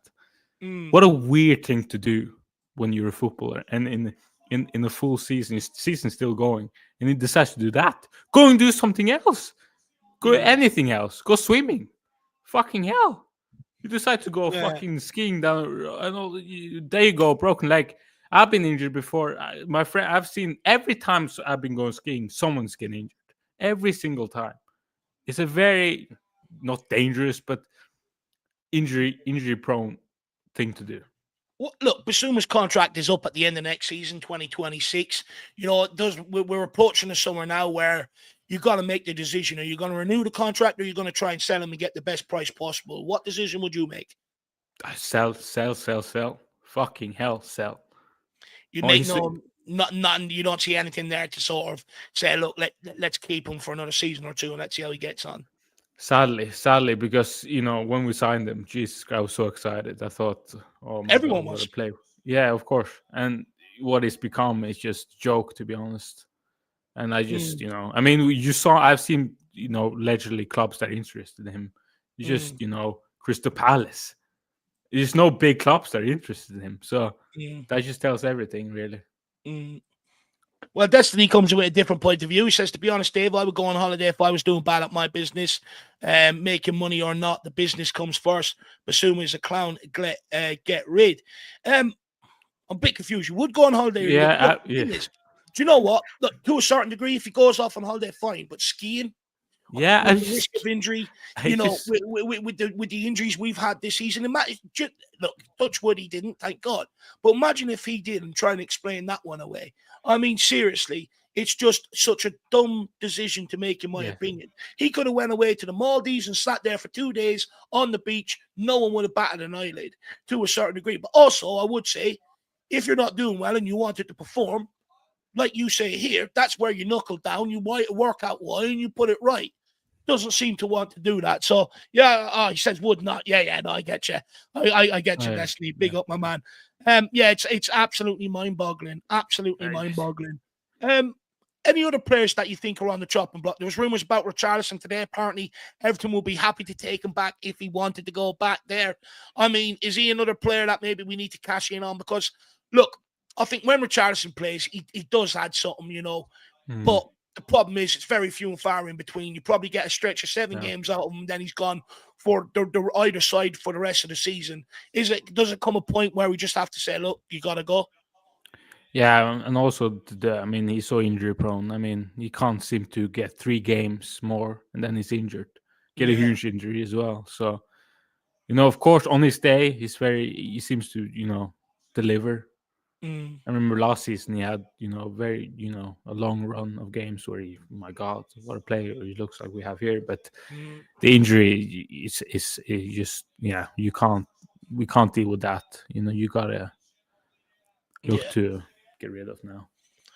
No, I definitely agree with that. For me, it's just, look, we've given him every opportunity. He's had 2 seasons now, 2 bites at the cherry, and both seasons have sort of produced a similar outcome. And, if we really want to go and win trophies, we can't afford to carry passengers and be the nice guys and look to get, keep them around and try and get the best out of them. 2 years is long enough, and it's just not good enough. So, unfortunately, I think, he's going to have to be moved on. Anything else you want to talk about tonight, Dan? Yeah, I was just the Romero thing as well. Apparently, the international call-up. Yeah, okay. Yeah, this is where I get confused with that because he's just come back basically, or might even be back from a long-term injury, and then he decides to go halfway across the world to South America, team up with, Argentina. And then I guess they play just South American games against South American teams, which is, of course, we know how those games are. Just you bruise, you battles. You so easily get injured again. And, if he does start against AC, all of a sudden, you never know. He could get injured again easily because he's easily injury prone now. So I don't get this. Well, he just need to look, you know what? I can't do it. I can't risk it because, I just come back from long injury. I can't take the risk. So that's why I don't get. Of course, I understand the commitment and all that, but there's got to be a line in the sand there where I don't want to get injured again. Yeah, look, and I think Dermot sort of referenced the same point, where it's sort of like, he could have said, look, leave me off for this one, I need to get back and get fully fit. I do get what you're saying. I think from a Spurs fan's point of view, probably is a bit, disappointing to a large degree. But again, I do think you got to understand, these guys love for the national team. It's different to, players going up and representing their teams in Europe. A lot of them, especially modern day football now, there's more of a club over country culture. But when I was growing up, it was an absolute honor to represent your country. And you went there, even if you were half injured, to, try and get a game and stuff like that. So I can understand them still having that sort of mentality around it. But look, I do take your point on board. As a Spurs fan's point of view, it would be nice for him to say, look, I owe these guys, you got to leave me out from this one because the risk of him getting injured, is high. But look, Daniel, really appreciate your time this evening. Hopefully we can get that win tomorrow. Are you off work? Are you working for the game? No, I'm off. I'm off. I'm home for that. Yeah. You're off. Nice one. Nice one. How do you think we're going to get on just quickly? Do you think we're going to come away happy or disappointed? I think happy. I think a win or at least a draw. So because it's away, right? Yeah, it's away. Then, yeah. That I think a result and then go home and then there you go. Yeah. No, I definitely think we need to, just in order to make the home game a nice game, a nice easy day, we got to try and get the result tomorrow and try and get a couple of goals. But Dan, big yourself up, my man. Really appreciate your time this evening. And we'll speak again very soon. Come on, you Spurs. Come on, you Spurs. And let's hope for some European glory. And then, well, hopefully that's the plan anyway. Let's see if it goes. That's we know what Tottenham thinks. Things never go according to plan, no. Daniel. We'll speak again soon, buddy. We'll speak again. Take care, Dave. Take care, Dan. Big up, my man. There we go. Dan looking refreshed off these holidays there. Big up, Dan. Hopefully you've enjoyed yourself. But look, we'll keep it moving. We're going from one Dan to another Dan. Let's bring on the Spurs Danalist. And guys, his name of his channel is there. So if you want to get over and check that out, if Dave, how you doing, buddy? How are you keeping, Dan? Yeah, thanks for having me on tonight. It's nice to stream with you. We've met, right? Did I meet you at a Tottenham game?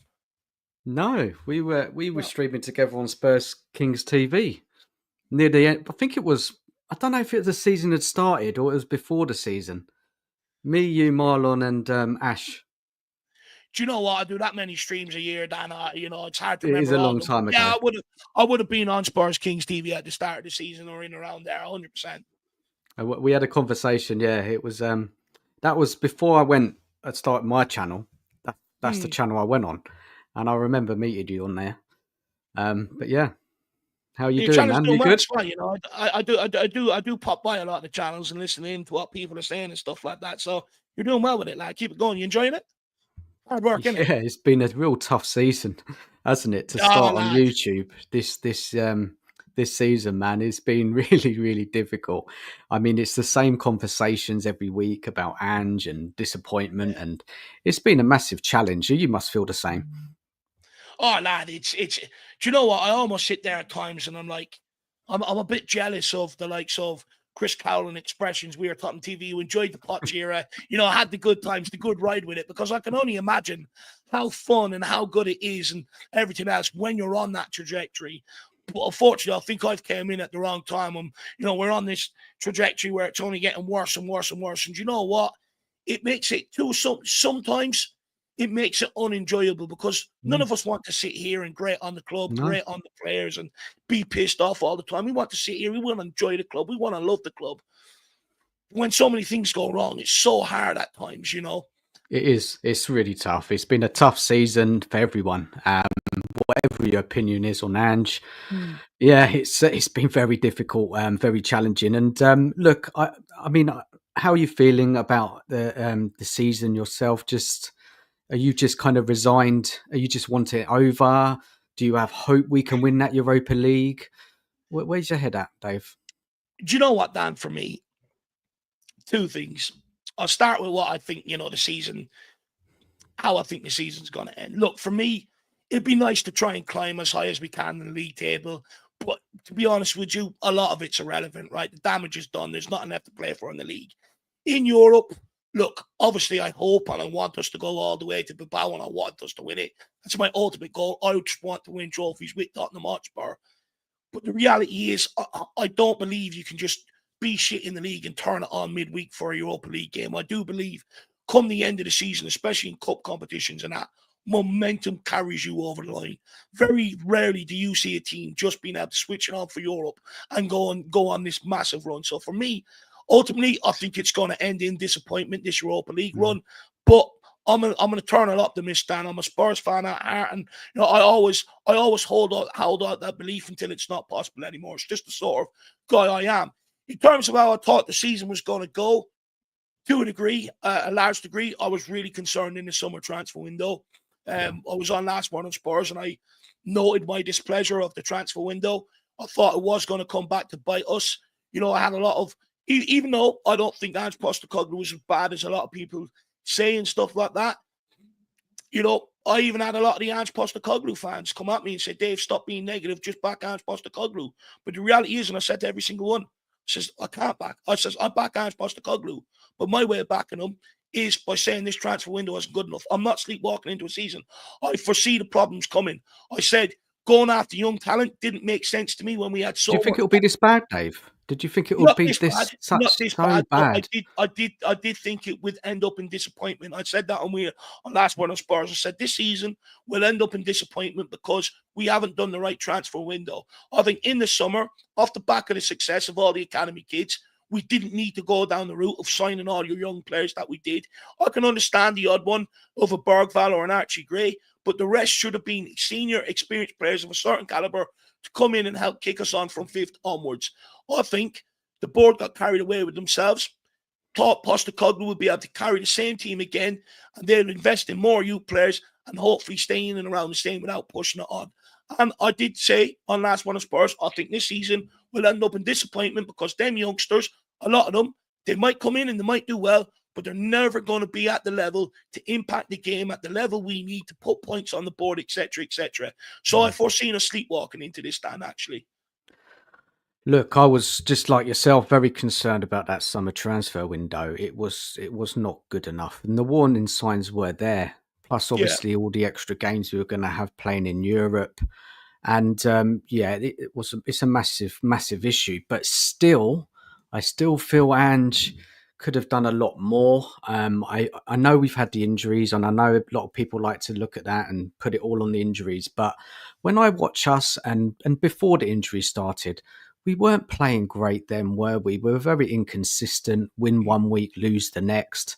And I didn't see any progression in the side, And then obviously we saw the injuries, they got worse and worse and worse, and we just completely fell away and lost game after game after game. And it's been such a tough watch. Now, I just really concerned. I just don't understand, Dave, that we're on course for 19, 20 defeats this season.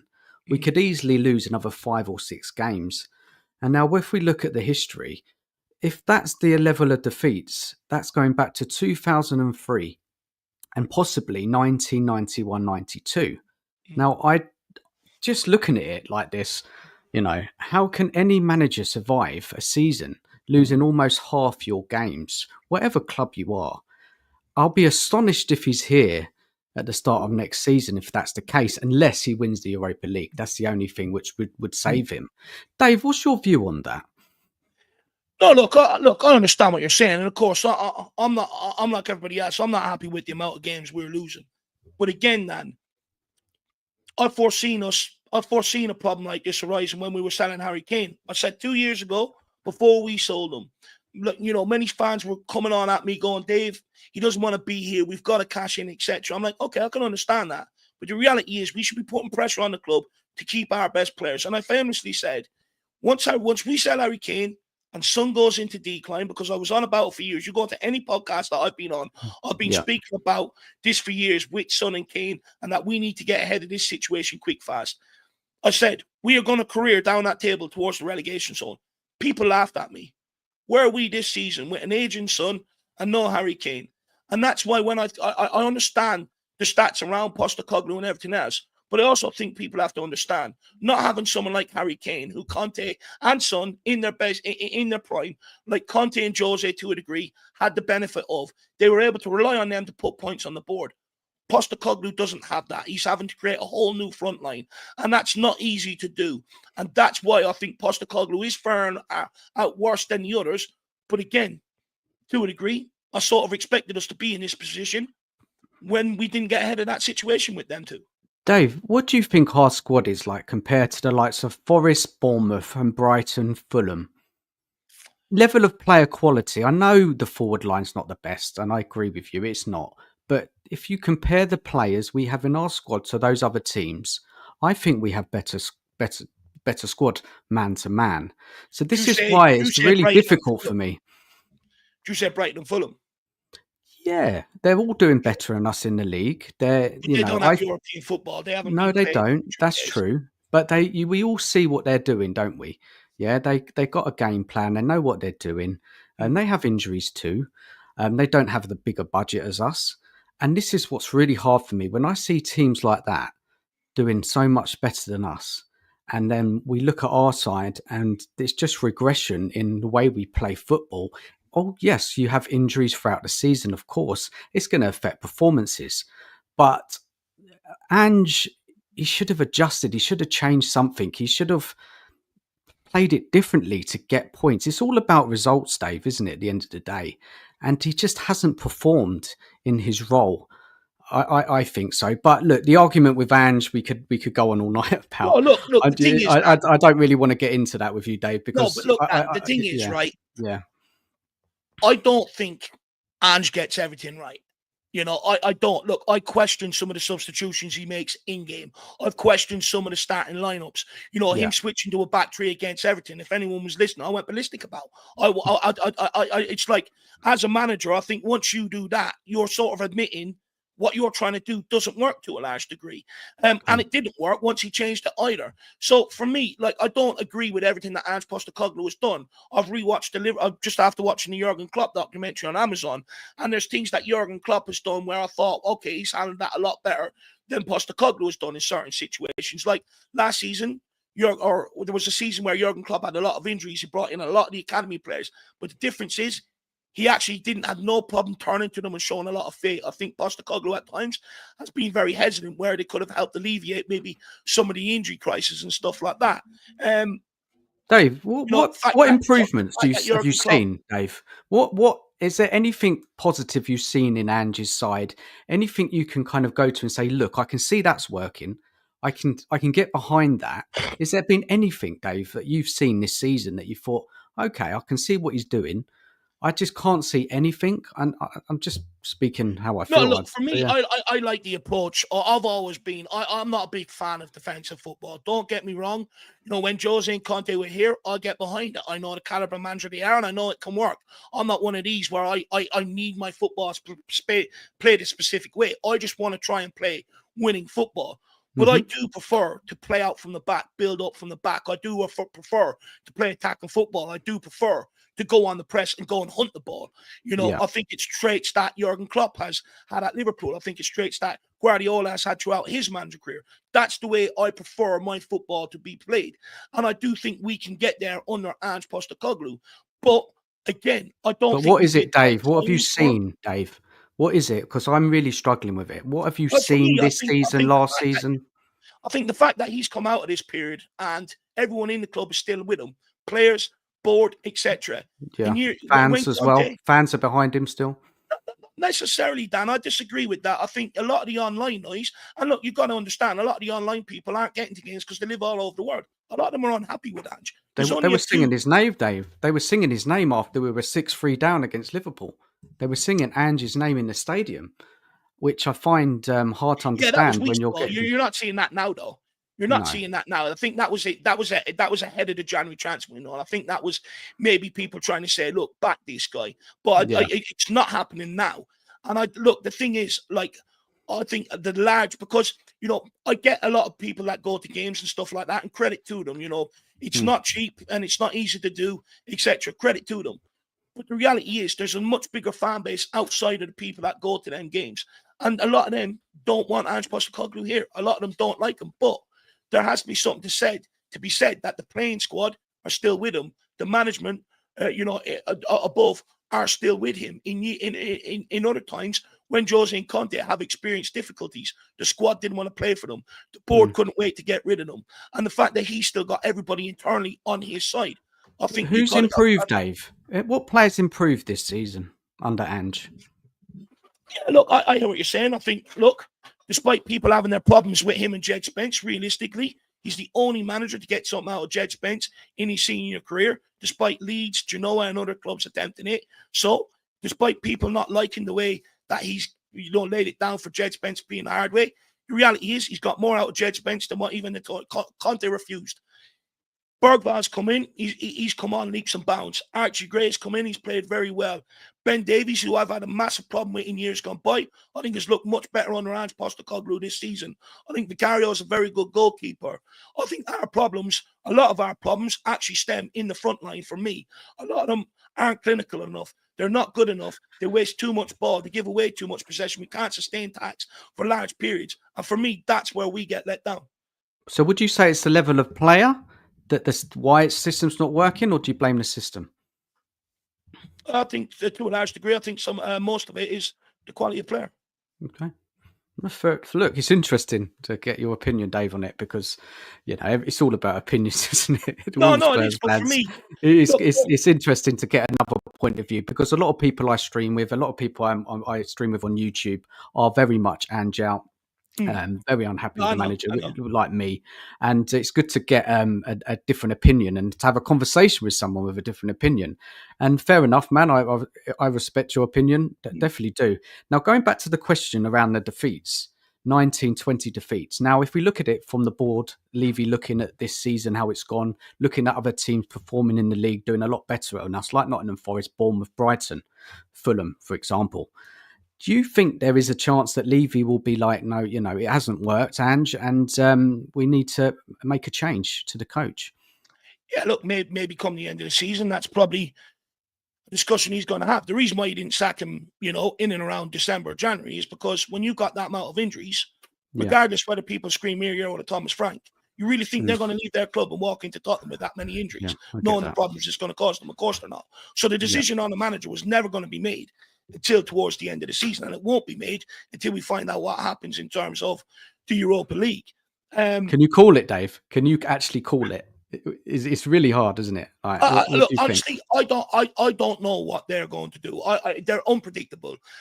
Look, I find it hard to see, off basis of regardless of what happens between now and Europa League, off what we've seen up to this season, it's hard to sit here and justify he deserves to be in that dugout next season. It's hard to justify it. But with the board, I wouldn't be surprised. I literally wouldn't be surprised. And I'll tell you why, Dan, because he is a good front man for them. Everything this season, he's took blame for. When he's out there, he doesn't defer transfer. Has he, Dave? Because he kind of points a lot of the issues to the injuries, and he never really looks at himself and says, "Yes, I've learned from this. I could approach things differently." He doesn't. No, I haven't heard him. What I mean is, he's a good front man for Daniel Levy. Oh, of course, We had Jose Mourinho and Conte here. Yeah. If things went wrong, he's a yes man. Is that what you mean, Dave? He's a bit of a yes man. Well, no, look, to a large degree, who isn't a yes man? Conte and Jose Mourinho were yes men in their first year or two, no? Fair enough. I get Look, you. if you go for a job interview, let's put it into real life. You go for a job interview and say you get the job. Are you telling me you're not going to do what your boss is asking you to do? No, I get that, man. Yeah, I get that. But he should have said in that summer transfer window, that the level of players he's got, barring Solanke, Solanke I thought was okay. It was not going to be good enough going into this season with that extra amount of games. And the thing is, which really is a bit worrying, is that he said he's happy with it. And I don't think he's being honest, Dave. No, he's not. He's not being honest, is he? So it's a difficult one. But Dave, I had another question for you. Would you be happy if Ange started next season? Would you be excited? Would you be looking forward to it? Would you be like, oh, this is the season now. Ange is really going to really show us that he's the man. To be honest with you, Dan, it's a difficult one to answer because, look, if we're going to go off maybe what your theory is, sack and bring in another guy. Yeah, I heard the same with Jose Mourinho and Nuno Conte. We're still in this position today, 18 months, 2 years down the line. So I'd ask you, is sacking a manager and going a different direction the right answer, considering we've done that the last 4 times? I do. I'll explain why I do, because I feel a better coach can get more of that group of players. We've got some good players, Dave. Yeah, we've got some really good players. We've got some really good young players who can really grow in this team with some clever recruitment. And we all know what this team needs. We need a defensive midfielder. We need reinforcements at the back. We need another striker, a winger, just some clever recruitment. Yeah. A decent coach, someone like an Areola, I think they can get a hell of a lot more out of this team than Ange's. Now, the bigger issue is Levy. Is coaching about having all your players on the field to be able to do what you're trying to get. Yeah, of course that helps, of course. When you're suffering massive injuries, you don't have them on the training pitch, so it's very hard to coach. But then the injuries, is that Ange's? Is that Ange's training? That's another thing, isn't it? No, is Ange training, overtraining them? Look, Dan, we can sit here and we could talk about Areola, we could talk about Brighton and Fulham. The reality is, you can't compare their seasons to ours purely because they're not playing in Europe. They haven't been playing weekend, midweek, weekend with the amount of injuries that we've suffered to first team players week in, week out and played every 3 days. It's a complete different ask. It takes a complete different toll on your squad than them teams. I get that. And I just think that like Levy maybe... You also look at Pep Guardiola. Man City are nowhere near the levels they've been in previous years. He cited his injuries as a problem. Jurgen Klopp last season, nowhere near as good as what he's produced in Liverpool in the past because of injuries. So injuries do take a massive toll on what you're trying to do. And you can't just write that off. And again, blaming Ange Postecoglou for injuries. Everyone was happy with Pochettino, correct? No one complained about his tough training methods and how much running you had to do during the week or how much body fat you had to be down to be able to be in consideration to play on the weekend. No one talks about the toughness of his regime. I've never seen it this bad, though, Dave. Have you? Have you ever seen a Spurs team with this amount of injuries in a season? If we think back, there's more games to play than ever before, though, Dan. But we played in Europe, haven't we? We played in Champions League, Europa League, and we never suffered this amount of injuries. There's extra games. It's very strange. In this Europa League, there's extra games than what there's been in there's a league extra international games than what there's been in past years. A lot of extra games. Dave, going back to the Europa, I mean, look, this is all we have left now, and it's a competition that even though I don't believe in Ange, I will be getting behind the team. I really hope that we can win that competition, and we've got to get behind something, don't we, this season? And I mean, I think we can get past AZ. I don't think it's going to be as straightforward as everybody thinks. I just don't think we've been playing well. And any game you go into, you do worry what sort of performance we're going to put out. As long as we don't come away tomorrow with a big defeat, maybe a small loss, I think we've got a massive chance to go through at home, against AZ. And then we worry about the next fixture. And then you hope with Van der Ven, Romero, Solanke coming back, Ange has got to get more out of this side. We need to see an uplifting performance. Yeah, there's games coming up, Premier League games, Europa League games. We need to see a change. We need to be playing better, more consistently, looking more secure. And we haven't seen it all season, have we? So that's the challenge. This is the hope. We will see how it plays out. Well, I think for me, with all the players back now, there's no longer these injury excuses. They're going to be back in training.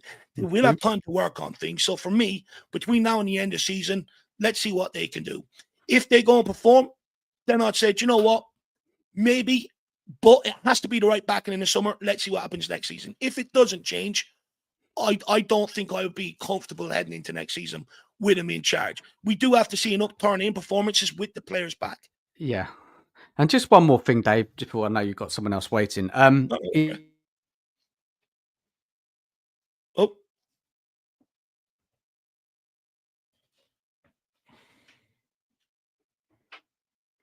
We're going to give Dan a chance. We'll give Dan a chance. I'm enjoying this. It's good. Sorry, Dave, mate. I've had a bit of a tricky you're internet good. You're tonight. Can you hear me? Yeah, I can hear you now, lad. Dave, are you there? Yeah, I'm here. Can you hear me? I'm gone. Dan, maybe try and log out and log back in, buddy. Sorry, Dave. My internet's been playing. Who, me? Yeah. Try and log out and log back in because that might reset the connection because I think we're at, 30 seconds buffer between us. Can you hear me? I can hear you now. Yeah. Can you hear me? Yeah, sorry about that, man. My internet's been really iffy tonight. I don't know what's going on. Just quickly, I know I've got to jump off. No, work away, lad. Work away. Levy, the biggest problem is Levy, right? We're never really going to truly challenge for honours until, there's a massive change by Levy, how he runs things on the football pitch. So what can we expect as Spurs fans? We can expect to be challenging for the European places, challenging for cups with a decent coach, trying to get the most out of what they're given. Yeah. Yes, I know that's not good enough. And I want to be challenging for titles and we all do, of course, but we have to be realistic. Levy does not want to win, does he? He does not want to win. He's just happy to get Champions League. He's more interested in everything else. And this has been a problem for 24, 25 years. And the protests, I really hope that they get bigger and bigger.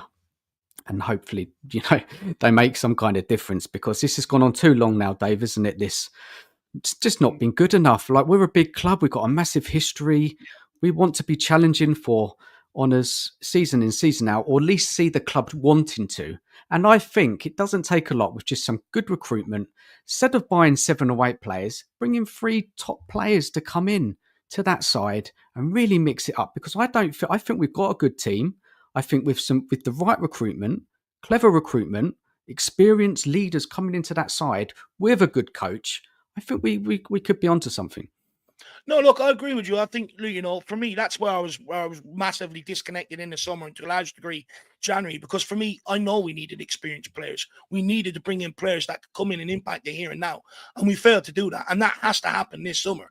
The thing is, with so many young players we got, I actually don't think, I think another 4 or 5 signings, but of a certain level, will really kick this, on, regardless of the manager. 4 or 5 signings, but they have to be of the right caliber and the right experience to really kick this on. I think it's there, but this is my problem with Tottenham Hotspur. Look, I think Daniel Levy, in terms of building the stadium, the training complex, and from the club, it's all set up, Dave. It's all set up, isn't it? From the club where I was, from a boy to where it is now, it's night and day in terms of scale and that. But where I think Daniel Levy is going wrong, I don't think he's got the risk appetite to really kick on. Because in order and that's to go, the key word. That's the key word, Dave. Risk. They never take a risk, do they? That's what they've. I heard the other day. What was it? Rio Ferdinand. He was interviewing some finance guy, and he said Spurs are the most profitable club in the Premier League in history, right? But we need them to take a risk. Yeah. But he's an accountant. He won't.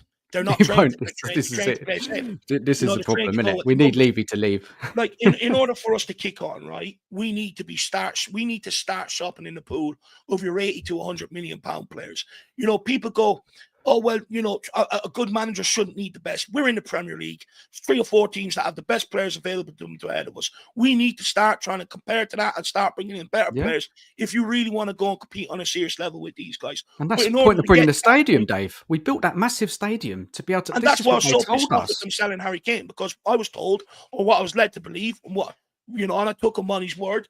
When we build that stadium, we'll be able to pay the big wages and keep our best players at this football club. And the minute we get a chance, we went and sold Harry Kane, which really pissed me off. But in order to get to that point where we are spending 100 million pound on a player, we're only going to get to that point if you've had a manager that's been in here for 2-3 years and has built the squad up in other areas to get to that point. And the problem is that Daniel Levy he never trusts the manager to get into that 3rd or 4th season, really, to go and spend that money. And that's his biggest problem for me. And it's really strange, Dave, because this time he's not sacking the manager, is he? He's not. Of all managers we don't want sacked, you know, this guy, he's kept him. And, you know, Conte was talking a lot of sense in, you know, I know probably went a bit too far, but, you know, of all managers, you know, Conte, Mourinho, they weren't really backed, were they? With the level of quality players. Pochettino wasn't backed. Redknapp wasn't backed. But then Levy's deciding to back Ange. And I don't know why, because I'm not seeing enough. To what extent that you back them? Like we talk about them being backed. It's the quality of player, Dave, isn't it? Like they've spent money, they spent a lot of money, but they've not got in the top signings we need to push on season in, season out. That's what I mean. No, I agree with you. Look, I don't think Jose Mourinho was backed. I don't think Conte was backed. And to a large degree, I don't think Postecoglou was backed. You can look at the money and go, that's backing. But it's what you spend that money on and your needs. You know, the fact that we came into this season without a left back, knowing the problem that Destiny Udogie caused us being out injured last season, is unforgivable. So to a degree, you know, we could sit here and look at that money that's being spent. But how much of it has actually been spent on the first team? Take out Valise, take out Kim Min-hyuk, take out some of the other signings that we've made. That money starts dwindling, and all of a sudden you look at it and go, well, has he been backed the way that money that we could have backed them with, or has we backed them as good as we can with the amount of money that we have spent? And I think my answer is no again. What I mean, and I see the chat, and Ellie, big up Ellie. Big up Ellie. Conte went too far in a way that he got himself sacked. If he had said it maybe in a little bit of a different way, we could have kept him, because when they sacked Conte, he was 4th. They could have gone 3rd. I know they got that draw, wasn't it? It was a late equaliser against Southampton, and we could have gone 3rd that day. And then Conte just completely lost it, didn't he? Thing is, we were spiraling long before that. Like a lot of that, us hanging on to that position, a lot of that was built up at the first part. But didn't he do well, Dave, with the players he had? Think what he had. Sanchez at the back, Longley, Ben Davis, and he managed to get us in 3rd place. I think Ange Postecoglou's squad is much better than Conte's did. I think it's a better squad. What way you look at it. Like man to man. It depends what way you look at it, you know. You look at Harry Kane and Heung-min Son in their primes, you know.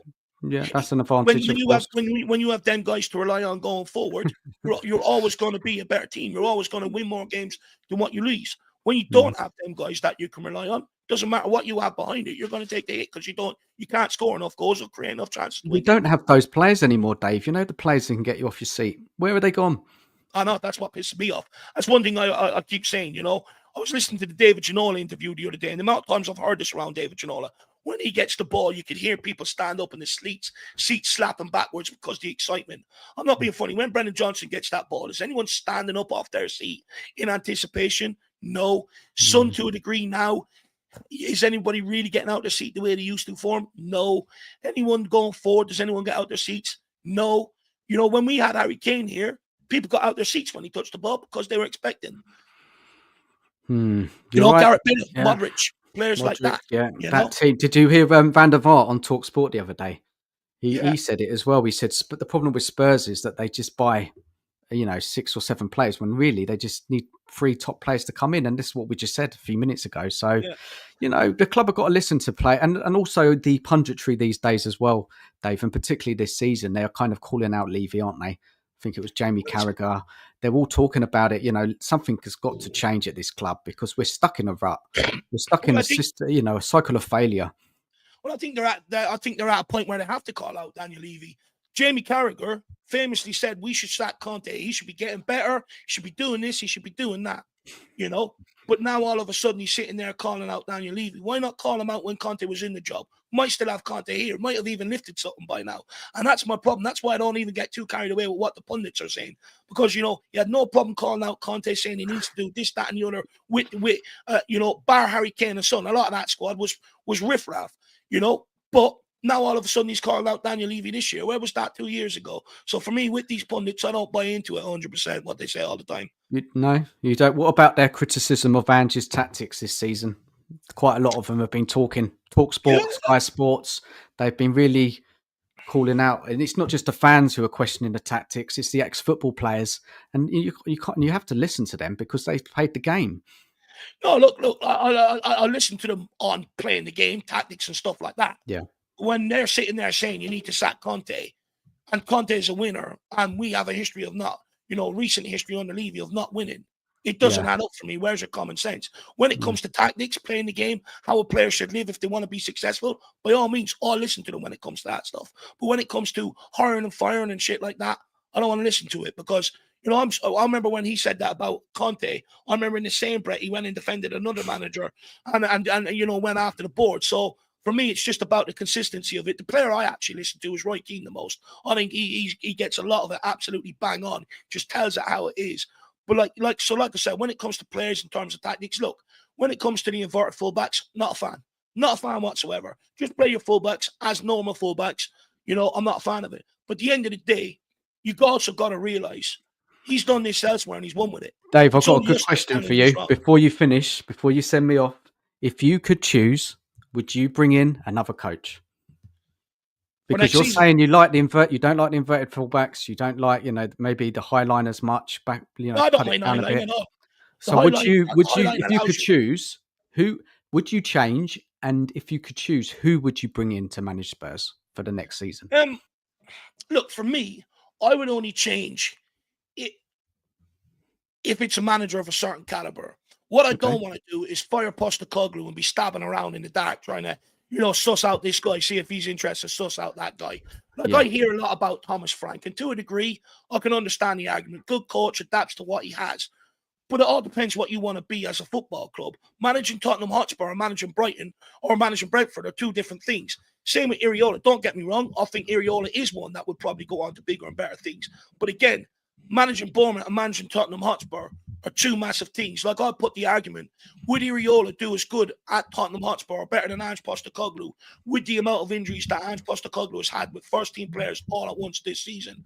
I don't think people will be sitting here saying Ariola's a great coach. In fact, I think it's hard to answer it, isn't it? It's hard to answer it because we don't know. Well, I'll tell you what, I'll sort of give an educated guess. I can guarantee you to be sitting here calling him out, calling his question, calling out his tactics, calling him Iriola no clue. Because the reality is they've done it to Jose Mourinho and they've done it to Conte as well. And if they can do it to them guys and they're doing it the same under Ange, Bournemouth had a lot of injuries, Dave, though. They have had a lot of injuries. They went up to Newcastle 4-1 victory with about 10 players out. One game.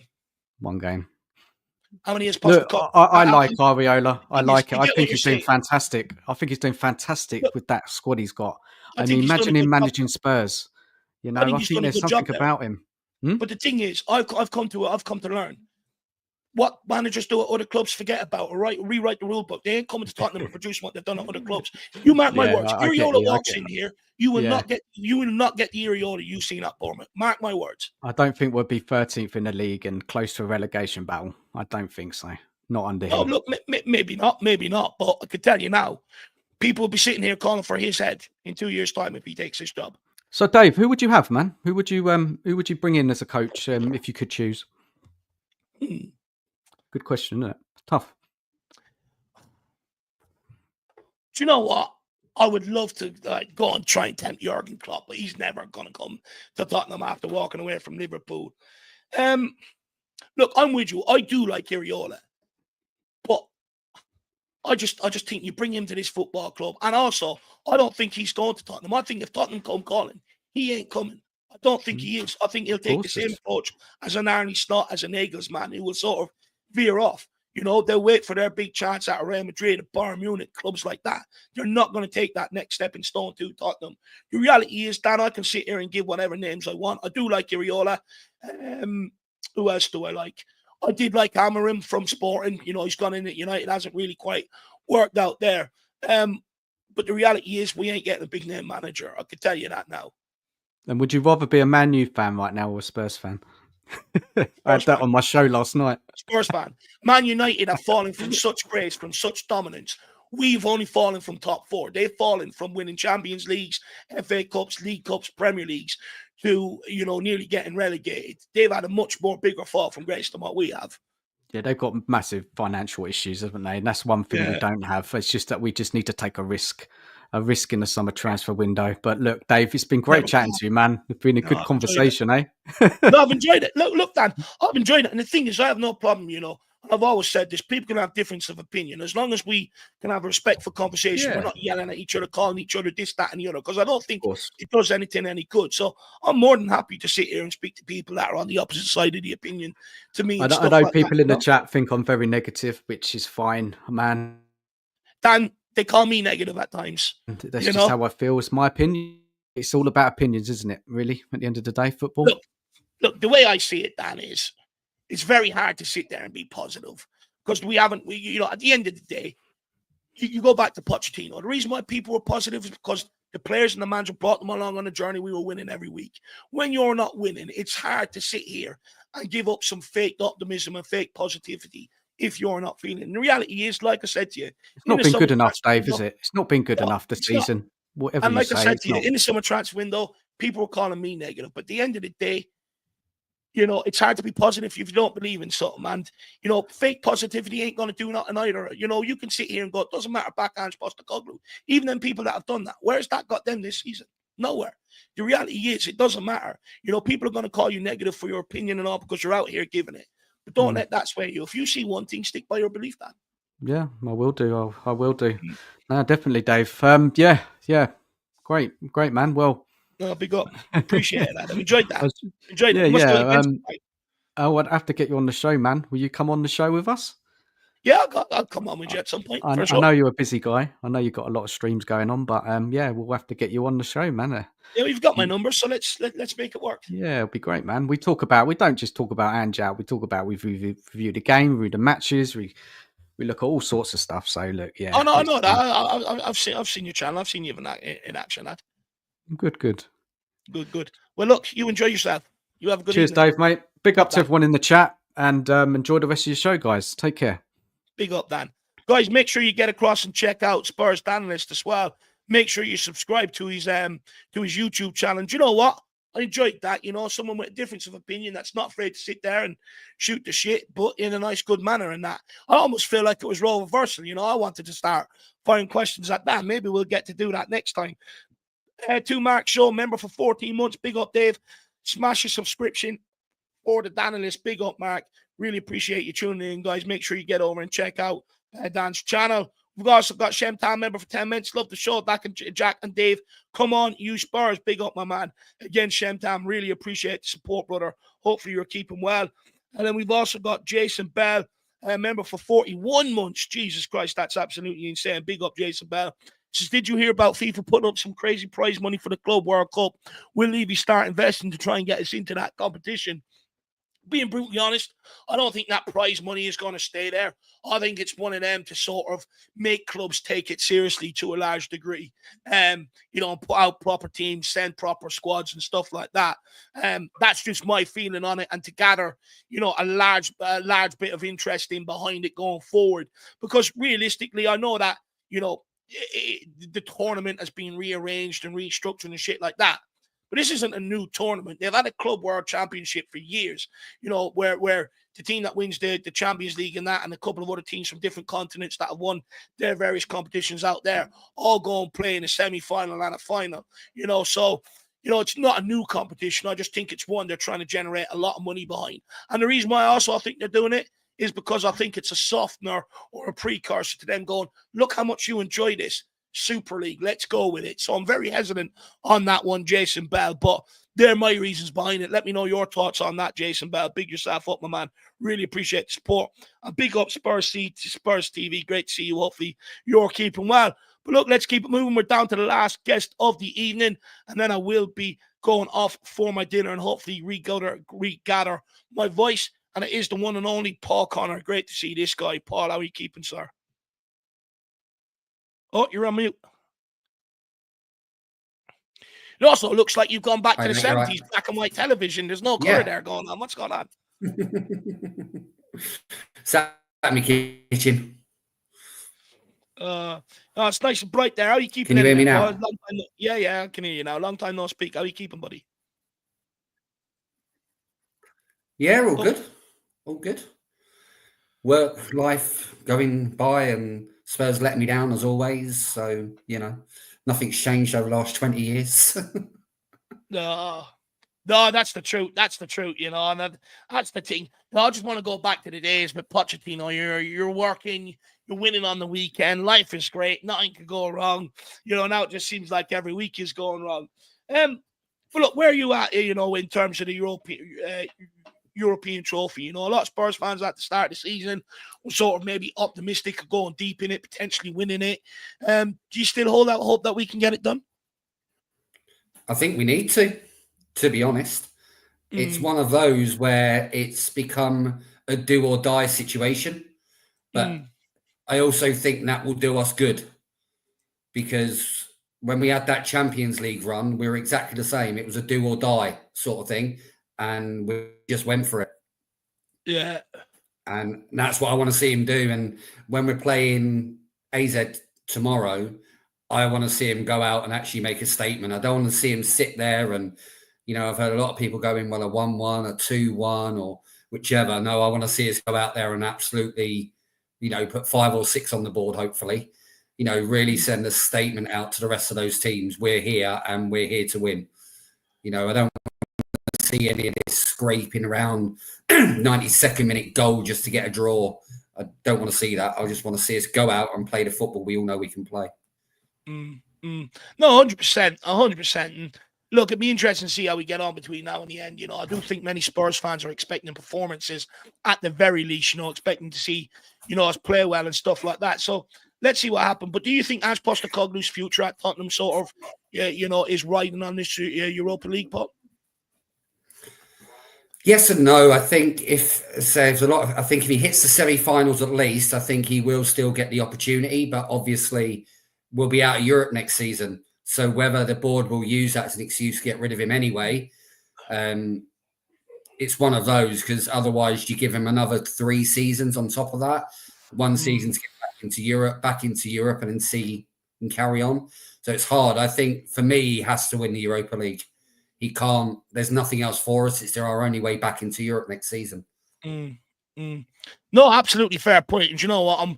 I'm worried about not getting Europe next season, Paul, because I do feel like, there'll be a lot of clubs circling to take the likes of a Romero, maybe a Van de Ven, players like that out of the team. So I do think we really need to try and get Europe. And also, if we don't get Europe, you're going to play half the amount of games to a degree than what we've played this season, which means there's not going to be as much game time for some of them youngsters or as many games and stuff like that. So to a degree, you might have to see Spurs rejig the plan and shift a lot of them out on loan to a degree. So I do agree with you in terms of the importance of European football. And just from a personal perspective, I was bored last year not having European football. I need European football, keep me going every 3 days in terms of watching Tottenham, Paul. So hopefully that can happen. What do you make of the Kulusevski injury, by the way? Do you think it's sort of self-inflicted? Do you a lot of people are saying it? Yeah, look, the amount of games he's played this season, he's played 42 games already. It's inevitable. He was bound to break down. Yeah, I think with Kulu, it's one of those. He's been again overused so much because of the amount of injuries we've had. But I think this all goes back to the summer. We had this problem last season, and what did the board do? They bought 6 youth players and Solanke. That was it. And then we had this problem last season with the same injuries, the same things were happening. Surely it needed experience to come in, which we didn't get. All we got was Solanke. And even then, that was too late. He totally missed the preseason, totally missed it. So he's trying to bed in as the season starts. So, when have we learned our lessons? We did the same with Kane when we sold him. We sold him right at the end, just before the season started, instead of doing it at the beginning of the window where we had time to replace them. No, 100%. I completely look. Everyone knows my problems with the transfer windows. So far under Ange Postecoglou, I think they've been absolutely abysmal. I think we've missed the mark on them in terms of recruitment. My only hope is this summer they actually realise, regardless of the manager, this team needs 4 or 5 experienced players to really sort of kick on and, take this team forward. Because without that, we are what we are, really, to be quite frank with you. But look, all stems back to Kulusevski. I've been over-reliant having to play him week in, week out because we didn't have a great transfer window, like you said. What's your thoughts on the Romero call-up? A couple of fans today have sort of said, look, we get that it's kosher and that they spoke to Argentina and all that sort of stuff, and it's not, they weren't blindsided, but they feel like Romero should have pulled out himself. Yeah, I get why they think Romero should pull out, but I can go back 10, 15 years where an England call-up meant the same thing. People would go for an England call-up. It's always been the pinnacle of football, is to win, is to play for your country at a World Cup. So, yeah, in a way, yes, is he risking an injury?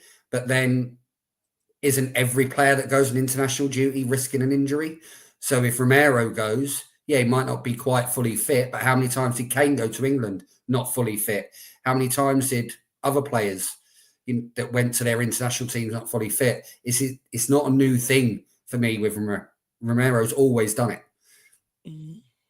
There's been no, and he's never hidden the fact either. He's never said, I'm club before country. He's always said he's country before club.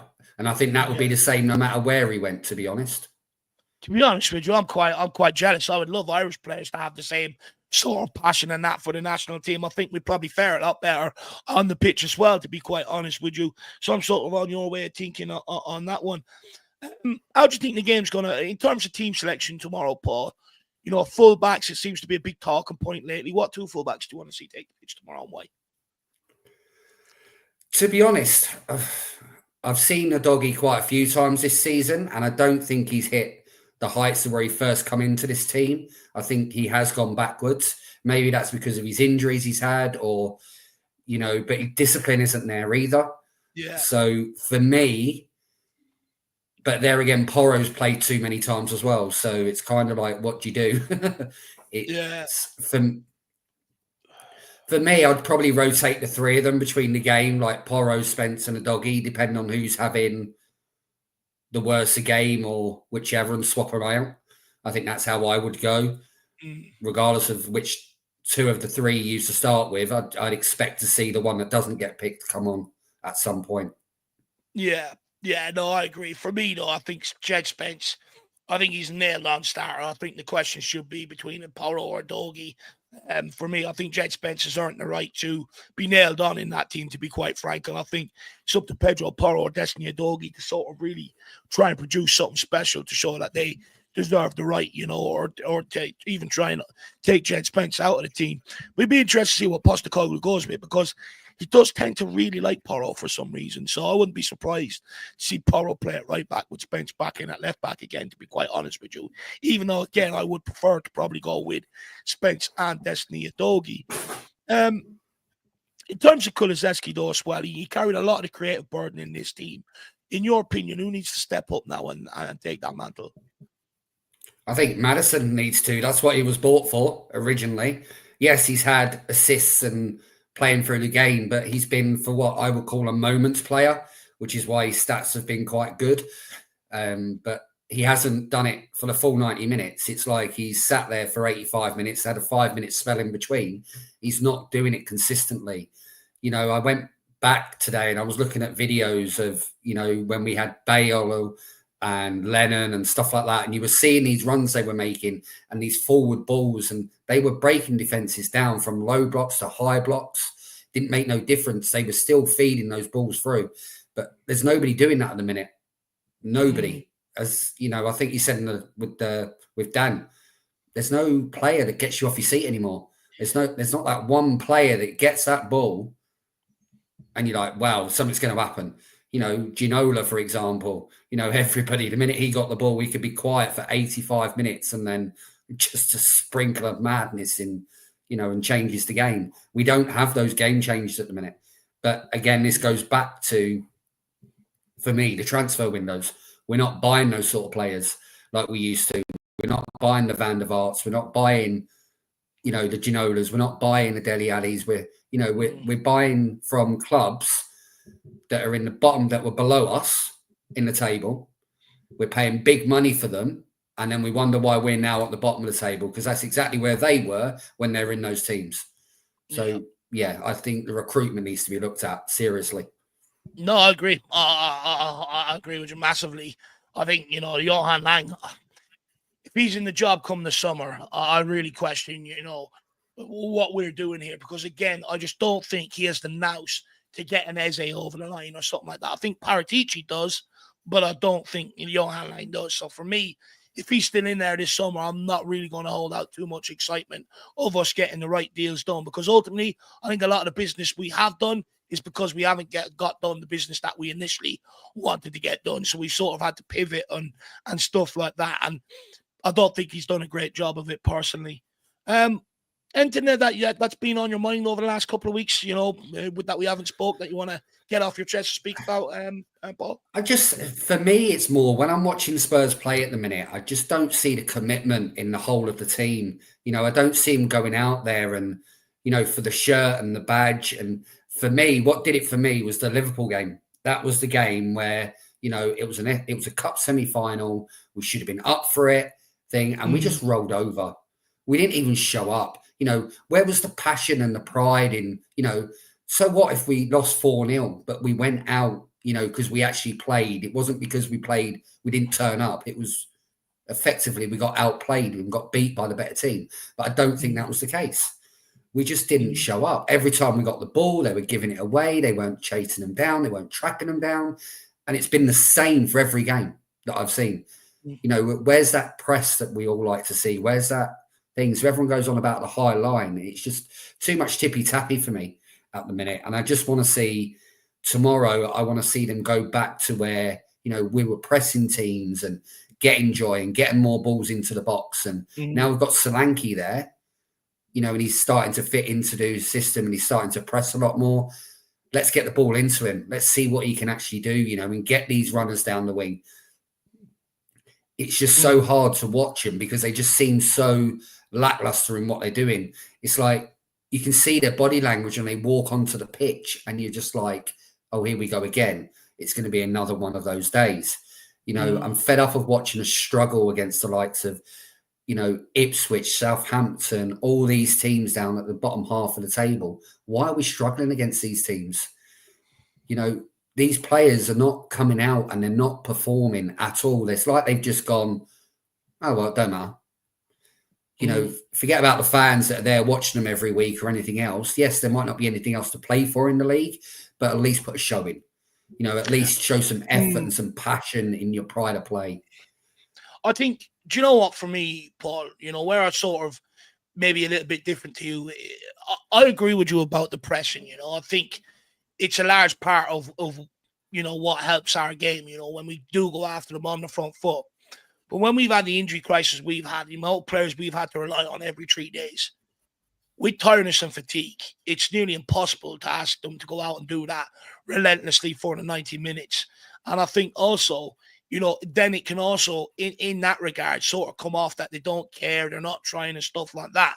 Where I just think, you know, tiredness and fatigue just took a huge toll on what we're, you know, us not being able to go after them and, you know, press the issue and stuff like that. Because reality is, in order to sort of play that football and for it to be really sort of, you know, effective throughout the whole season, you do need to carry a very good squad with you. And I think that lets us down to a certain degree. And then when you multiply it with the amount of injuries that we have had, you know, you're not talking about 4 or 5, you're talking about 10 and 11 most of the times. And they're all your first team players. You know, it takes a toll on the players that are playing every 3 days. Yeah, they're fit and stuff like that, but playing every 3 days takes a massive toll on your body. Yeah, I can see that point to a point. But for me, a cup semi-final whether you're knackered or not, you go out and you put everything on the line. You know, that isn't, you know, that's not just a league game where you might get 3 points and go up a Well, that bit one in we the were just table. outclassed. We couldn't get near Liverpool. Even when we tried pressing them near the end, they were just popping around us. We were just outclassed on that one. Yeah, but even so, that's because they let them, you know, and we've gone up against the likes of Man City. We've gone up with the likes of, you know, all these other bigger clubs, so-called, you know, and we've done it against them, you know, when we were the underdogs. Look at Ajax in the Champions League. You know, that was one where, you know, it was always back and forth. Man City that year in the Champions League, we were the underdogs, you know, and we were flying backwards and forwards, and there was always that passion, no matter how tired they were going for it, you know, and I just didn't see that. And in a cup semi-final, I get what you mean in the league. I can understand that. But in a cup semi-final, it should make no difference. You should be out there and going for them, because that's what everyone wants. Everyone wants to win things. You know, they say Spurs haven't won anything in 20 years, but go back, look at the finals we've played. How many times have we actually shown up and played like we know we can play? There's been no, to me, the passion's gone for it in the players. It's just not there. Interesting, because I still think the players are still with Ange Postecoglou to a certain degree. You know, when you've heard the likes of Kulusevski, even Maddison, which I was surprised about, you know, they all sort of spoke about the injuries and the effect that's had this season and stuff like that. And you know what, Paul? I was also watching the Jurgen Klopp documentary on Amazon Prime, and you know, we went through a similar situation last season, I believe. And, you know, he said, look, it doesn't matter who you are. You don't plan for these situations. None of us know how to handle these situations because it's extraordinary situations to be in. We've never been in these situations. And if someone like Jurgen Klopp is saying that, then you can only imagine, you know, how Ange Postecoglou is sort of feeling to a degree in that situation. Yeah, But I don't believe it's the players. I don't think it's the players not playing for Ange. I think it's more of the players going, can't be bothered this week. Well, I agree with you with someone like like Bissouma to a certain degree. Yeah, I agree with you on players like that, yeah. But then all that takes, if you get 2 or 3 of those players in a game, when you're up against the likes of Liverpool or any team in the Premier League, that's going to cost us. You know, those we need 11 players on that pitch playing for the club. Well, I don't care who they are or what they do, but when you see players come on and they're just not bothering, or they get run past, they're not chasing back, or they're just giving sloppy balls away all the time, and it's just like, what am I watching? Well, for me, that's a team that doesn't really have that's a team that doesn't really have a common goal or belief that, you know, in the final outcome of what, you know, or other people at the club are trying to achieve, you know, because if you do, like, for instance, Johnson against Man City, you know, Maddison took a yellow card in the second half, pulling down a counter-attack. That goal Man City scored against us, if you go back and watch it, Johnson had a chance to pull him down and allow us to get back and spot the danger. He ran away from the guy. He didn't even want to go in and lay in that tackle. So I do understand what you're saying to a certain degree. But for me, that's where the club now need to rid them sort of people. Keep the people with the right attitude and rid the players that have the wrong ones then. Because, you know, you're never really going to achieve something unless you have at least 16, 17 players all pulling in the same way, all believing in the same thing. And then naturally, that will pull the last 6 or 7 sort of along with you. But until we get to that point, you're never really going to see players play for the club. You know what I mean? And that's my biggest problem. You know, I'm quite happy to watch, you know, these younger players coming through, because they do show they want to play. Yes, they're going to make mistakes. They're young. Of course they're going to make mistakes. But the likes of, you know, I think someone mentioned it earlier in the show, Bissouma going skiing. Really? Your club's 14th in the league. You've just gone out of 2 cups. You've got a massive European game coming up, and you decide to go skiing. I know. That to me is a bit like, well, I don't really care what's happening. I'm still getting paid. I'm going to go and do what I'm going to do and enjoy my life.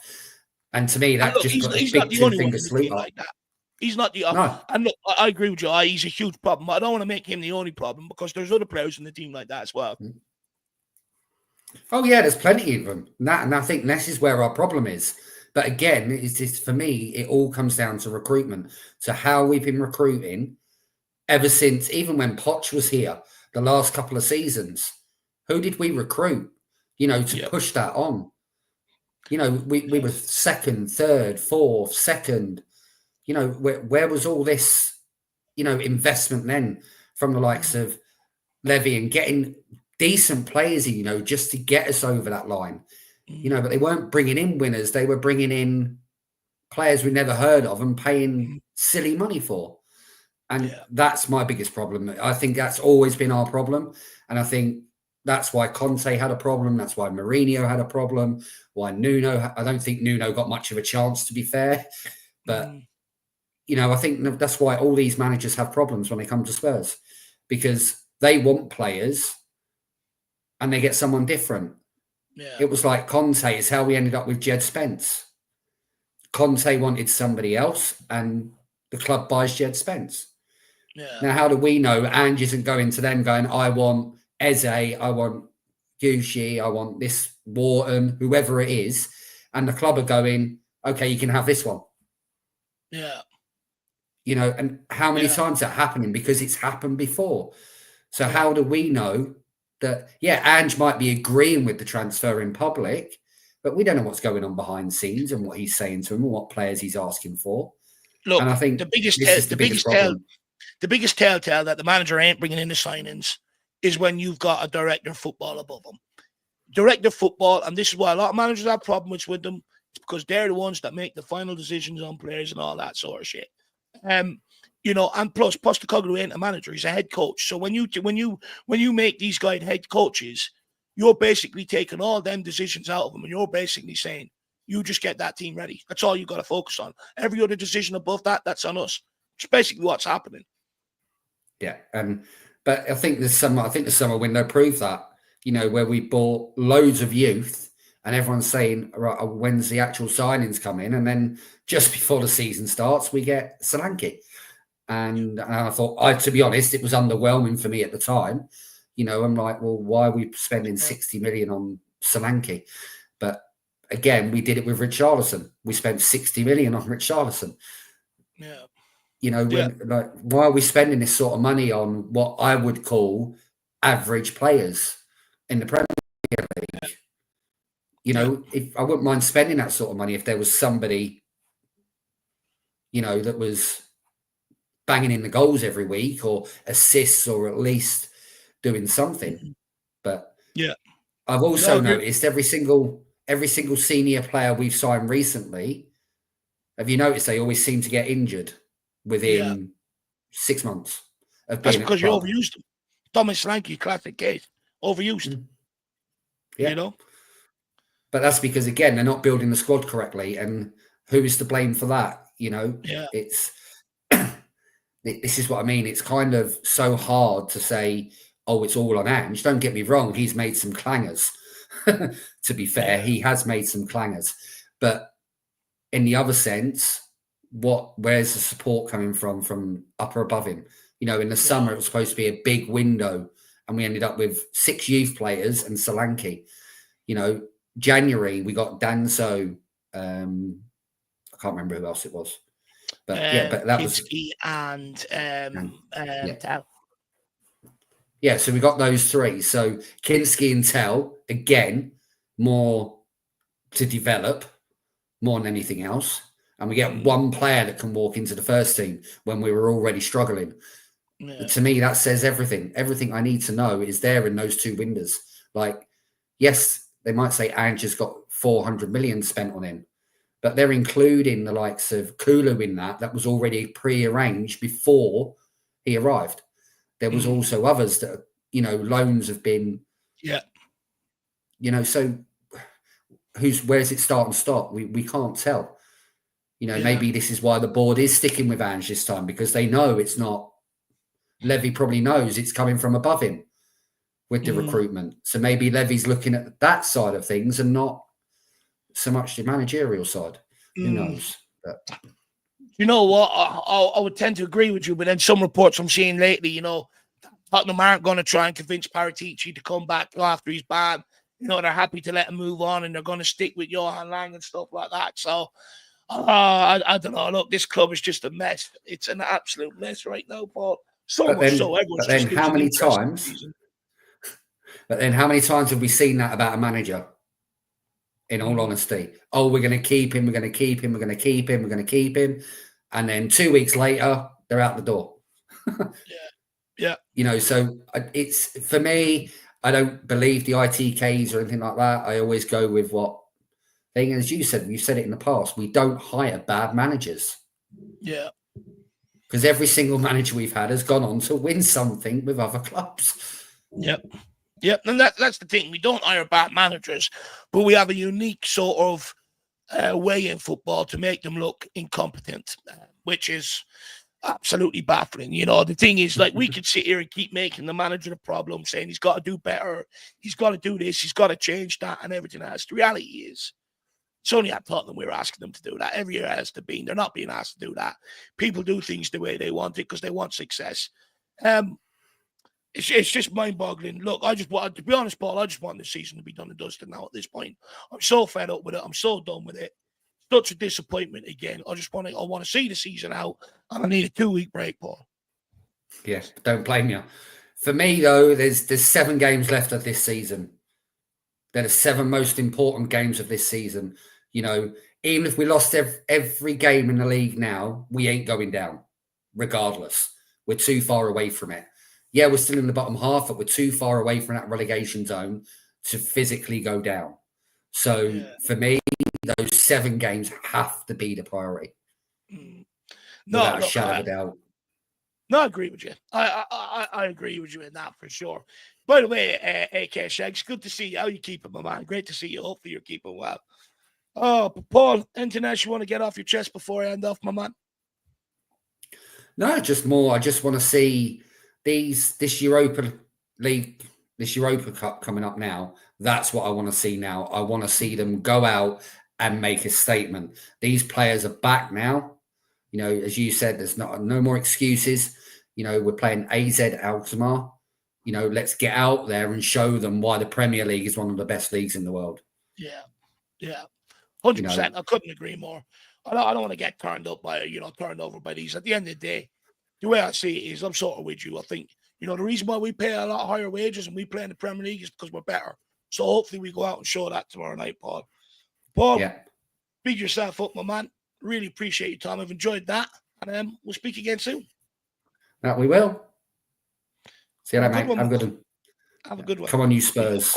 Come on, you Spurs. Big up, Paul. Really like Paul. Really nice guy. Do you know what? He's been consistent all season long in terms of the signings and all that sort of jazz as well. And I really like Paul. I think he's got a lot of great things to say. So big up, Paul. But guys, that's it from me. We are going to call it an evening. We're going to call it here. And I'll see you guys back here tomorrow for the pre-match build-up and the watch-along. I was going to try and go off and record my predicting the lineup, but as you can see, my voice is going, and I'm not sure what good it'll be trying to get that done. Some of that might not be out tomorrow, and you might just see us for the predicted pre-match build-up. But look, if it's out, it's out. If it's not, you know why. But guys, I'll see you back here tomorrow. Big game, big day. I'm buzzing. Hopefully we can get over the line. See y'all soon. Come on, you Spurs.